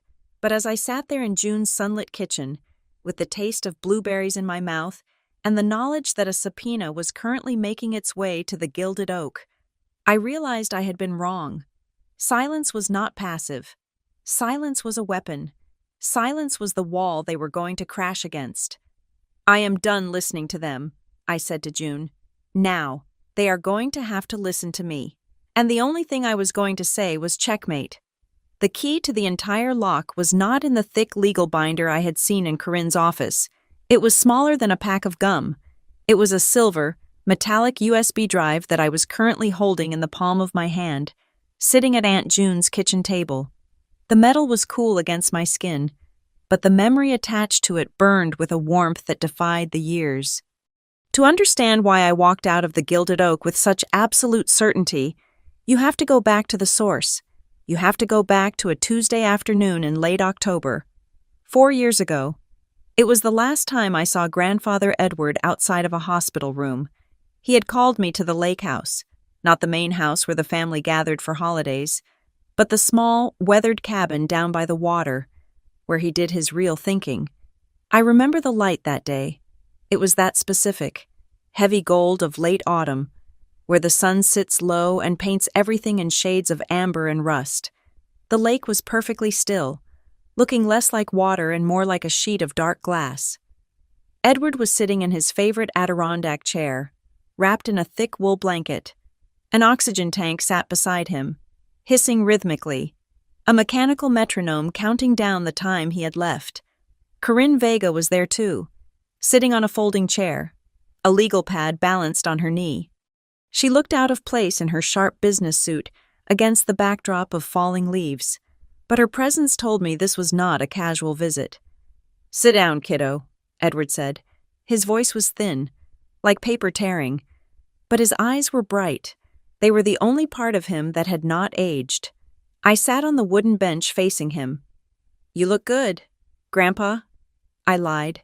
He chuckled, and it turned into a dry cough. "I look like a scarecrow that fell off its post. Let us not waste time with pleasantries. We have work to do." He reached into the pocket of his cardigan and pulled out the silver USB drive. He held it up to the sunlight, twisting it so it caught the glare. "Do you know what this is?" he asked. "A flash drive," I said. "It is an insurance policy," he corrected, "and it is a confession." He handed it to me. I closed my fingers around it. "Last week," Edward said, leaning forward, fighting the constraint of his own lungs. "Your parents came to visit me. They brought Brielle. They brought a bottle of wine I cannot drink and a box of cigars I cannot smoke. It was a very touching performance." I felt a knot of anxiety tighten in my stomach. What did they want? "They wanted to simplify things," Edward said, his lip curling slightly. "Richard sat right where you are sitting. He told me that he was worried about the complexity of the estate. He said that probate would be a nightmare for a man in my condition. He suggested very helpfully. He thought that I transfer the title of the lake house and the voting shares of Hartfield Instruments to him immediately, inter vivos, while I'm still alive. He tried to get you to sign it over before you died." I asked, appalled but not surprised. "He did," Edward nodded. "He gave a very moving speech. He said, 'Dad, you know I only want to protect the family. I need to make sure the children are taken care of. I need to secure their future.'" Edward paused. He looked at me, and his expression softened into something deeply sorrowful. I listened to him talk for 45 minutes. Savannah, I let him ramble on about legacy and family duty and the burden of property tax. And the whole time, I was waiting. I was waiting for one thing. "What were you waiting for?" I whispered. "I was waiting for him to say your name." The wind rustled the dry leaves around us. The sound was like a whisper. He talked about the girls. He talked about the children. But every time I asked for specifics, which child needs what? Richard, he only talked about Brielle. He talked about her art, her studio, her delicate nature, her need for a safety net. Edward took a deep, shuddering breath. Not once, In nearly an hour of begging for my money. Did your father mention you? You were not a person to him. You were just part of the plural noun he used to justify his greed. I looked down at my hands. I knew I was invisible to them, but hearing it confirmed by the one person who actually saw me was a different kind of pain. I recorded the conversation, Edward said. My head snapped up. You what? This drive contains the audio file, he said, tapping my hand. It is legal. One-party consent state. Corinne has verified it. You can hear him promising to take care of everyone while systematically excluding you from every financial plan he proposed. Corinne cleared her throat. She shifted in her chair, her face serious. Savannah, the recording is important, but it is just context. The real reason we are here is to explain the trigger mechanism in the trust. Trigger mechanism, I asked. We told you about the no coercion clause, Corinne said. We told you that if they pressure you, they lose their beneficiary status, but we did not tell you where that money goes if they forfeit it. I frowned. I assumed it would just revert to me, or stay in the principle of the trust. Edward shook his head. A small, mischievous smile played on his lips. No, that would be too easy. If the money just went to you, they would hate you forever. They would say you stole it. They would spend the rest of their lives suing you, claiming you manipulated the terms for your own gain. So where does it go? I asked. Edward looked out at the lake. If Richard, Lorna, or Brielle violate the no coercion clause, if they try to force your hand and trigger the forfeiture, their share of the estate does not go to you. It leaves the family entirely. He turned back to me. It automatically transfers to a dormant charitable entity I established last month, the Edward Hart Science Scholarship Fund. My mouth fell open. You are giving it to charity. Specifically, Corinne clarified, reading from her notes. The funds will be used to provide full-ride scholarships for female students pursuing degrees in data science and engineering who come from low-income backgrounds and lack family support. I stared at them. The brilliance of it was terrifying. Do you see? Edward asked softly. If they attack you, they do not just lose the money. They lose it to 1,000 girls who are exactly who you used to be. They lose it to the very people they think are beneath them. Grandpa, I said, my voice shaking. That is nuclear. If they find out, they will lose their minds. That is millions of dollars. It is only nuclear if they push the button, Edward said firmly. That is the beauty of it. If they treat you with respect, if they accept your leadership, if they are kind, if they act like a family, they keep their share, they get the income, they get the lake house access. They get everything they want.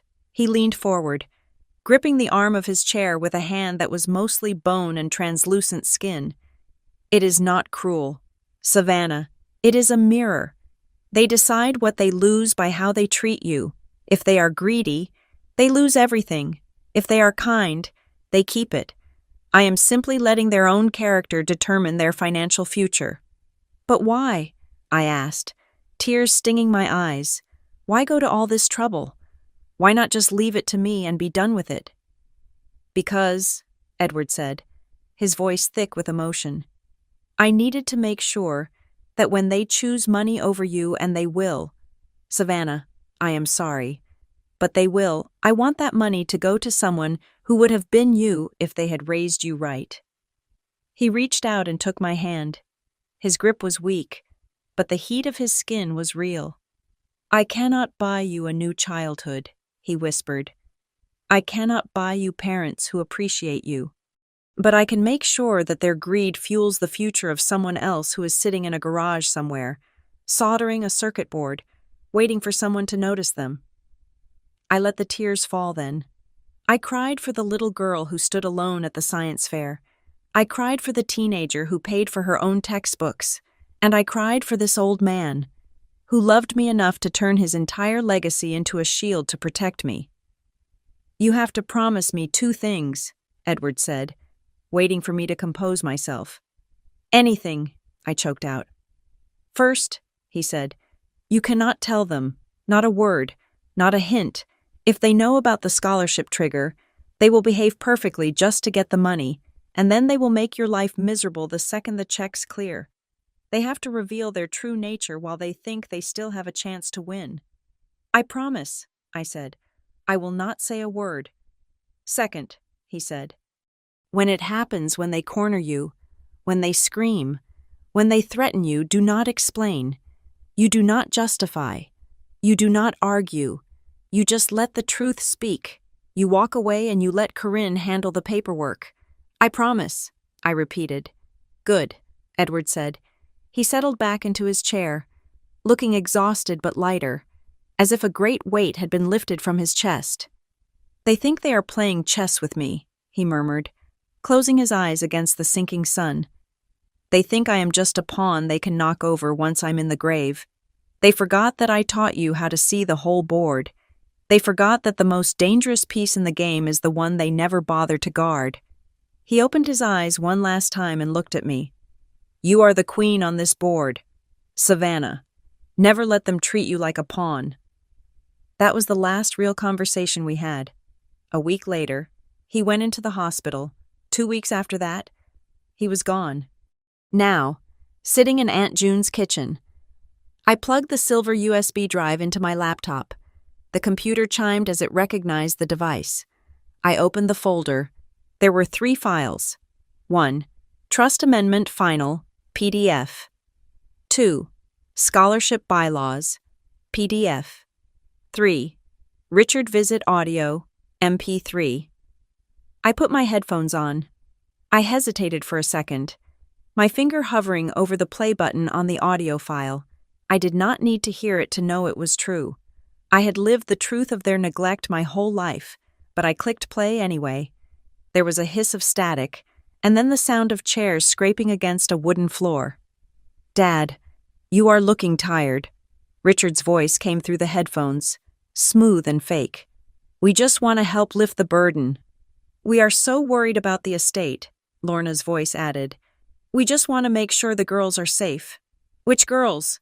Edward's voice rasped on the recording. You know, Richard said quickly. Brielle, and everyone. But Brielle, she is so fragile. Dad. She needs the security. I listened to the silence that followed on the tape. The silence where my name should have been. Then I heard Edward's voice again. Strong and clear from 4 years ago. I will take it under advisement. I stopped the recording. I took the headphones off. I looked at the morning sun streaming onto June's kitchen table. I did not feel sad anymore. I felt steel in my spine. My father had burned my diploma because he thought it was the only thing giving me value. He thought he could strip me of my worth by destroying a piece of paper. He had no idea that by trying to steal my inheritance, he had just donated his entire fortune to 1,000 girls who were exactly like me. He hadn't just disinherited himself. He had become the biggest unwitting philanthropist in the history of the state. I closed the laptop. I picked up my cold coffee and took a sip. Check, I whispered to the empty room. Your move, Dad. The sky over Harborview was an insultingly bright shade of blue. It was the kind of Tuesday morning that belonged on a postcard, with the Pacific Ocean glittering like crushed diamonds and the seagulls tracing lazy, white arcs against the horizon. It felt wrong. The weather should have been gray. It should have been raining. The atmosphere should have matched the funeral procession that was currently marching toward the glass doors of Vega and Associates. I arrived 15 minutes early. I parked my car, a reliable, 4-year-old sedan that Richard had once called embarrassingly sensible, between a black Porsche and a silver Mercedes. I checked my reflection in the rearview mirror. I was not wearing the navy dress from the dinner. Today, I was wearing a charcoal gray blazer and a white silk blouse. It was an outfit that said I was not here to be scolded. I was here to do business. I took the elevator up to the 4th floor. The office of Vega and Associates was a study in intimidation through minimalism. The waiting area had no magazines, no television, and no soft music. It was just polished concrete floors, abstract art that looked like bruised fruit, and a wall of glass that offered a panoramic view of the harbor. It was a place where serious money was managed, and where frivolous people were usually asked to leave. Corinne Vega was waiting for me in the main conference room. "Good morning, Savannah," she said. She did not hug me. She did not offer me a pitying smile. She shook my hand firmly, her grip communicating a professional solidarity that was worth more than 1,000 hugs. "Good morning. Corinne," I said. "Are we ready?" "We are," she replied. She gestured to the table. It was a long slab of reclaimed walnut, polished to a mirror shine. At the head of the table sat Corinne's chair. To her immediate right, she had placed a chair for me. This seating arrangement was deliberate. In every family meeting we had ever had with school principals, with guidance counselors, with real estate agents, I had always been placed opposite my parents. I was the defendant. They were the jury. Today, Corinne had moved me to the prosecution's bench. I sat down. In front of me, Corinne had placed a notepad and a glass of water. In front of her was a thick stack of manila folders and her laptop. The laptop was open, but the screen was facing her. I knew what was queued up on the media player. I knew what was waiting on the encrypted drive. "They are in the lobby," the receptionist's voice came over the intercom. "Mr. and Mrs. Hayes and Ms. Brielle Hayes." "Send them in," Corinne said. She did not stand up. The heavy glass door swung open. Richard entered first. He was wearing a navy suit that cost more than my first year of college tuition. He walked with the broad, chest-forward stride of a man who is accustomed to owning every room he steps into. He looked around the office, assessing the square footage, calculating the lease price, dismissing the decor. Lorna followed him, her heels clicking sharply on the concrete. She was wearing a cream-colored cashmere cardigan and oversized sunglasses, which she removed with a theatrical sigh as she entered the room. She looked around nervously, her eyes darting to the corners, scanning for allies, scanning for threats. Brielle trailed in last. She was dressed in what I assumed she thought was business casual, for an artist paint-splattered jeans that were designer-made to look dirty, and a loose linen top. She was typing furiously on her phone, not even looking up as she walked through the door. "Good morning," Richard announced. His voice was too loud for the acoustic space. He walked toward the head of the table, expecting Corinne to stand and greet him. She did not move. She simply gestured to the 3 chairs on the opposite side of the table. "Please, have a seat," Corinne said. Richard blinked. His rhythm disrupted. He looked at me. For a second, his eyes narrowed. He saw where I was sitting. He saw the alignment. A flicker of annoyance crossed his face, but he smoothed it over instantly. He pulled out the center chair and sat down.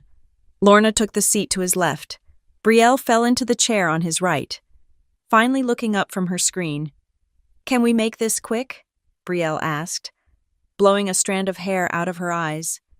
"I have a Zoom call at 2 with the interior designer for the studio build-out.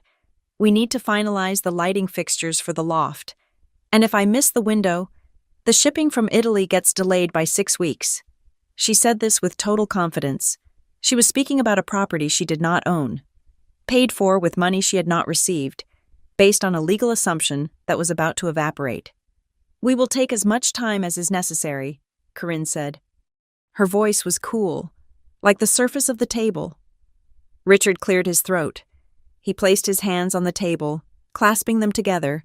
He turned his charm on, the high-wattage smile he used on investors. "Ms. Vega," he began, "I know we are technically here for a formal reading, but I think we can all agree that we can expedite the process. There was a bit of a misunderstanding at dinner last week." He glanced at me, his smile tightening just a fraction. "My daughter and I had a passionate disagreement," he continued. "Emotions were high. It was a stressful week. We have all had time to cool off. I am sure Savannah realizes that her reaction was a bit dramatic." I did not blink. I sat perfectly still, my hands resting in my lap. I did not defend myself. I did not correct him. I let his words hang in the air, testifying to his own arrogance. Lorna chimed in, leaning forward. She put on her soft, maternal voice, the one she used when she wanted to manipulate a teacher into changing a grade. "Exactly. We just want to put that ugly night behind us. We are a family. We love Savannah. We do not want to burden her with the complexities of managing a company like Hartfield Instruments. It is too much for a young girl with a full-time job." She looked at me, her eyes pleading. "Savannah, honey, we just want to help you. If you just sign a limited power of attorney today, Daddy can handle all the boring legal stuff for the estate. You can just enjoy your life. You can go back to your data analysis and not worry about lawyers and taxes. Doesn't that sound better?" "I am quite comfortable with lawyers," I said. My voice was calm. Richard let out a short, dismissive laugh. "Savannah, please, let us be adults here. You know nothing about corporate management. You know nothing about real estate. The document we brought to dinner was designed to protect you from your own inexperience. The document you brought to dinner was drafted by a firm that does not represent this trust." Corinne cut in. Her voice was not loud, but it had an edge to it that silenced Richard instantly, and it attempted to transfer assets that are not yours to take. Richard's smile faltered. He shifted in his chair. "I am the father. I am merely facilitating the transition of my father's wealth to the appropriate parties." "The appropriate parties," Corinne repeated. She opened the top folder on her stack. "That is exactly what we are here to determine." "Look," Brielle groaned, tapping her nails on the table. "Can I just sign where I need to sign so I can get the wire transfer initiated? The realtor is literally texting me right now asking for the proof of funds." She held up her phone as if to show us the text, as if the urgency of her landlord was a legal argument. "There will be no wire transfers today, Ms. Hayes," Corinne said. Brielle froze. "What?" "This meeting is not a disbursement meeting," Corinne explained. "This meeting is a compliance review." Richard sat up straighter. The charm was evaporating, replaced by the red-faced aggression I had seen at the restaurant. "Now listen here. I am the executor of—" "You are not the executor," Corinne corrected him. "You are a beneficiary. There is a significant legal distinction, and as a beneficiary, your rights are subject to the terms and conditions established by Mr. Edward Hart." "I know the terms," Richard snapped. "I wrote half of them with him." "You wrote nothing," I said. Richard's head whipped around to face me. "Excuse me, you wrote nothing," I repeated. "Grandpa Edward wrote this trust alone, with Corinne. You were never in the room. Dad, you were never invited." "I was his son," Richard shouted. The sound echoed off the glass walls. "I ran his company for 5 years. You occupied a chair," I said. "There is a difference." Lorna reached out and touched Richard's arm. "Richard, calm down. She is just trying to provoke you. Remember your blood pressure." She turned to Corinne with a tight, strained smile. "Ms. Vega, surely we can resolve this amicably. Savannah she is hurt because she feels left out. We understand that. We are willing to make concessions. We can set up a small cash fund for her, maybe $10,000. For a down payment on a condo. $10,000. The company was worth millions. The lake house was worth $2 million alone, and she was offering me $10,000 like it was a king's ransom, expecting me to be grateful. "That will not be necessary," Corinne said. "Then what do you want?" Richard demanded. "Stop playing games. What is the holdup?" Corinne placed her hand on the laptop. She did not open it yet. She just rested her hand on the lid. "The trust has specific provisions regarding the conduct of beneficiaries," Corinne said. "Mr. Hart was very specific about the culture of the family he was leaving behind. He included a clause, Article 14, Section C, which we refer to as the no coercion clause." Richard waved his hand dismissively. "Standard boilerplate. I know what it says. Don't pressure the trustee. Fine. We haven't pressured anyone. We have had discussions. Family discussions." "Discussions," Corinne said flatly. "Yes," Richard said. "We are guiding her. That is what parents do." "And the events of last Friday night?" Corinne asked. "At the Gilded Oak. Would you characterize that as guidance?" The room went very quiet. The air conditioning hummed a low, monotonous note. Richard stiffened. He looked at me, his eyes cold and hard. He realized, perhaps for the first time, that I had told her. But he was arrogant. He assumed it was my word against his. He assumed that without a police report, without witnesses who were willing to testify against a prominent businessman, it was just hearsay. That was a private dinner, Richard said slowly. Arguments happen. People get emotional. It has no bearing on the legal standing of the estate. Yeah, Brielle added, rolling her eyes. He just yelled a little. Savannah is just being a snowflake about it. She is so sensitive. He burned my diploma, I said. It was a piece of paper. Richard exploded. It was a dramatic gesture to show you that you were focusing on the wrong things. I was trying to teach you a lesson about values. You burned her property, Corinne said, writing something down on her notepad. And you issued an ultimatum. Correct me if I'm wrong, Mr. Hayes, but did you not say, if you do not respect this family, you do not deserve anything this family paid for? Richard's face went pale. I don't recall the exact phrasing. I do, I said. It is your word against mine. Richard sneered. And who is a judge going to believe the hysterical daughter who ran away from dinner, or the father who has supported her for 20 years? Corinne stopped writing. She looked at Richard, then she looked at Lorna, then she looked at Brielle. You seem to be under the impression, Corinne said, that we are negotiating. We are negotiating. Richard slammed his hand on the table. I am telling you to release the funds. Corinne shook her head slightly. No, Mr. Hayes, we are not negotiating. We are simply informing you of the consequences of your actions. She rotated the laptop slowly. The aluminum casing scraped softly against the polished wood. She positioned the screen so it was facing the three of them directly. Today is only to review Mr.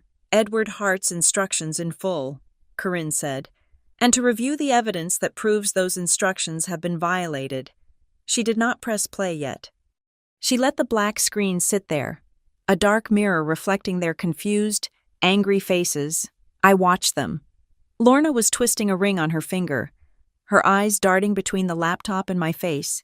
She was beginning to sense that something was wrong. The predator's instinct in her was twitching. Brielle was looking at the laptop with a bored expression, clearly wondering why we were watching a movie instead of signing checks. And Richard was staring at the computer with a mixture of contempt and unease. He was a man who had spent his life bullying people into submission. He did not know what to do when the person across the table refused to flinch. I took a sip of water. The glass was cool in my hand. Are we watching a PowerPoint? Brielle asked, breaking the silence. Because my designer is texting me again. She says if I don't approve the marble for the countertops by 3, we lose the lot. You do not need to worry about the marble, Brielle, I said softly. Why not? She snapped. Because, I said, leaning back in my chair. You are not going to have a kitchen to put it in. Richard's head snapped toward me. Watch your tone. Corinne reached out and pressed the spacebar. The room filled with the digital silence of a video file initializing, and then, on the screen, the timestamp appeared. Friday, May 14th, 8:42 p.m., Camera 4, the Gilded Oak Dining Room. Richard's face went from red to the color of old ash. Lorna gasped, her hand flying to her mouth. Brielle dropped her phone. It clattered loudly against the table. But nobody looked at it. They were all looking at the screen, where a high-definition video showed a man in a navy suit standing over a seated woman, holding a lighter to a cream-colored document. The trap had not just been sprung, the cage door had slammed shut, and they were the only ones who hadn't heard the click. I watched the screen. I watched the digital fire burn, and for the first time in a week, I smiled. Not a nice smile, but a necessary one. The show was about to begin. Corinne Vega did not waste time with theatrics. She simply flipped open the heavy leather binder in front of her, the sound of the stiff spine cracking echoing in the silent room. She began to read. Her voice was monotone, stripping the immense wealth she was describing of any emotion, reducing it to what it actually was, a list of inventory. The estate of Edward Hart, she began, consisting of 100% of the voting shares of Hartfield Instruments, the residential property located at 440 Lakeview Drive, the diversified investment portfolio held at Vanguard, and all liquid cash reserves, is hereby placed into a charitable remainder trust. She looked up over her glasses. This entity is titled the Edward Hart Foundation Trust. The designated sole trustee and primary beneficiary of the income generated by said trust is Savannah Hayes. The silence that followed was heavy, like the air before a lightning strike. Richard blinked. He looked at Corinne, then at me, then back at Corinne. He laughed, a short, nervous bark of sound. "Okay," Richard said, waving his hand dismissively. "We know the structure. That is the temporary holding vehicle. Dad explained this to me. It puts the assets under a single umbrella to avoid estate taxes. And then, once the probate period clears, the assets are distributed to the family. Savannah is just the placeholder name because she happened to be in the room when he drafted the first version." He leaned forward, his voice dropping to a confidential whisper. "Edward told me privately, just weeks before he died, that everything would be transferred to my name once Savannah was stable. He knew she wasn't ready for this kind of responsibility. So, let us skip the preamble. Show me the real will. Show me the distribution schedule." Corinne did not move. She did not shuffle her papers. She simply turned the page. "There is no other will. Mr. Hayes," she said. "This is the governing document." "That is impossible," Richard snapped. "My father would not leave a multi-million-dollar company to a 24-year-old girl who pushes paper for a living. It is absurd." "Article 14, Corinne read aloud, ignoring him completely. "Section C, the no coercion clause." Lorna let out a high, trilling laugh. It sounded jagged. "Oh, honestly, we know about the clause. It says we cannot bully the trustee. Fine. We haven't bullied anyone. We are sitting here having a civilized meeting. This is just a formality to protect Savannah from strangers. Nobody actually enforces these things against parents. Let me read the definition of coercion as outlined by Mr. Hart," Corinne said. Her eyes were laser-focused on the page. "Coercion is defined here as any attempt to use intimidation, physical destruction of property, public humiliation, or emotional duress to compel the trustee to relinquish their rights or alter the distribution of assets." She paused. "The penalty for violating this clause is immediate and total forfeiture of all beneficiary rights. The forfeited share shall be automatically transferred to the Edward Hart Science Scholarship Fund." "Scholarship fund?" Brielle scoffed. "Who cares about a scholarship fund that is for poor people?" "Exactly," Corinne said. "And if the clause is triggered, that is where your inheritance goes." "This is ridiculous," Richard said, his face turning a mottled red. "You are bluffing. You have no grounds to invoke that clause. We have done nothing but offer guidance. You have no proof of coercion." Corinne stopped reading. She closed the binder. The room went dead silent. Slowly, deliberately, she rotated the laptop that had been sitting on the table. The screen was black. She pressed a single key. The video player opened. The timestamp in the corner read, Friday, May 14th. On the screen, grainy but unmistakable, was the interior of the gilded oak. The angle was from the ceiling, looking down at our table. It showed a man standing up. It showed him pulling a lighter from his pocket. It showed him holding a document over the flame. The audio was crisp. The restaurant's ambient noise cancellation had actually worked against them, isolating the loudest voice in the room. "If you do not respect this family, you do not deserve anything this family paid for." Richard on the screen dropped the burning paper onto the plate. "Sign it," the digital Richard screamed. "Sign it, or you are not part of this family." The video ended. The screen went black. For 10 seconds, nobody breathed. The only sound in the conference room was the whir of the laptop's cooling fan. I looked at my father. He was staring at the blank screen, his mouth slightly open, his skin the color of old parchment. He looked like a man who had just watched his own execution. "That," Richard stammered, "that was taken out of context." "The context seems quite clear," Corinne said. She reached into her folder and pulled out a stack of printed papers. She slid them across the polished walnut table. "Here are the emails you sent Savannah at 3 in the morning," she said. "Here are the text messages from Brielle demanding the studio. Here is the voicemail transcript where Mrs. Hayes admits that the burning of the diploma was a tactic to get Savannah to sign." Corinne folded her hands. "This is a systemic campaign of pressure. You did not just ask her to sign. You threatened to disown her. You destroyed her property. You publicly humiliated her. You have checked every single box in Article 14. "No," Lorna whispered. Tears began to stream down her face, ruining her makeup. "No, you don't understand. We were just stressed. We want what is best for her. We would never hurt her." "You already did," Corinne said. "But Mr. Hart anticipated this. He left one final instruction." She clicked on a second file on the laptop. This time, the video was not security footage. It was a close-up of an old man sitting in a leather armchair. He was wearing a flannel shirt. An oxygen tube ran under his nose. He looked tired, but his eyes were sharp, the same gray steel as mine. "Grandpa?" Brielle whispered. On the screen, Edward leaned toward the camera. "Hello, Richard." "Hello, Lorna," Edward said. His voice filled the room, raspy and warm, like a ghost invited to the table. "If you are watching this, it means you did it. It means you pushed her.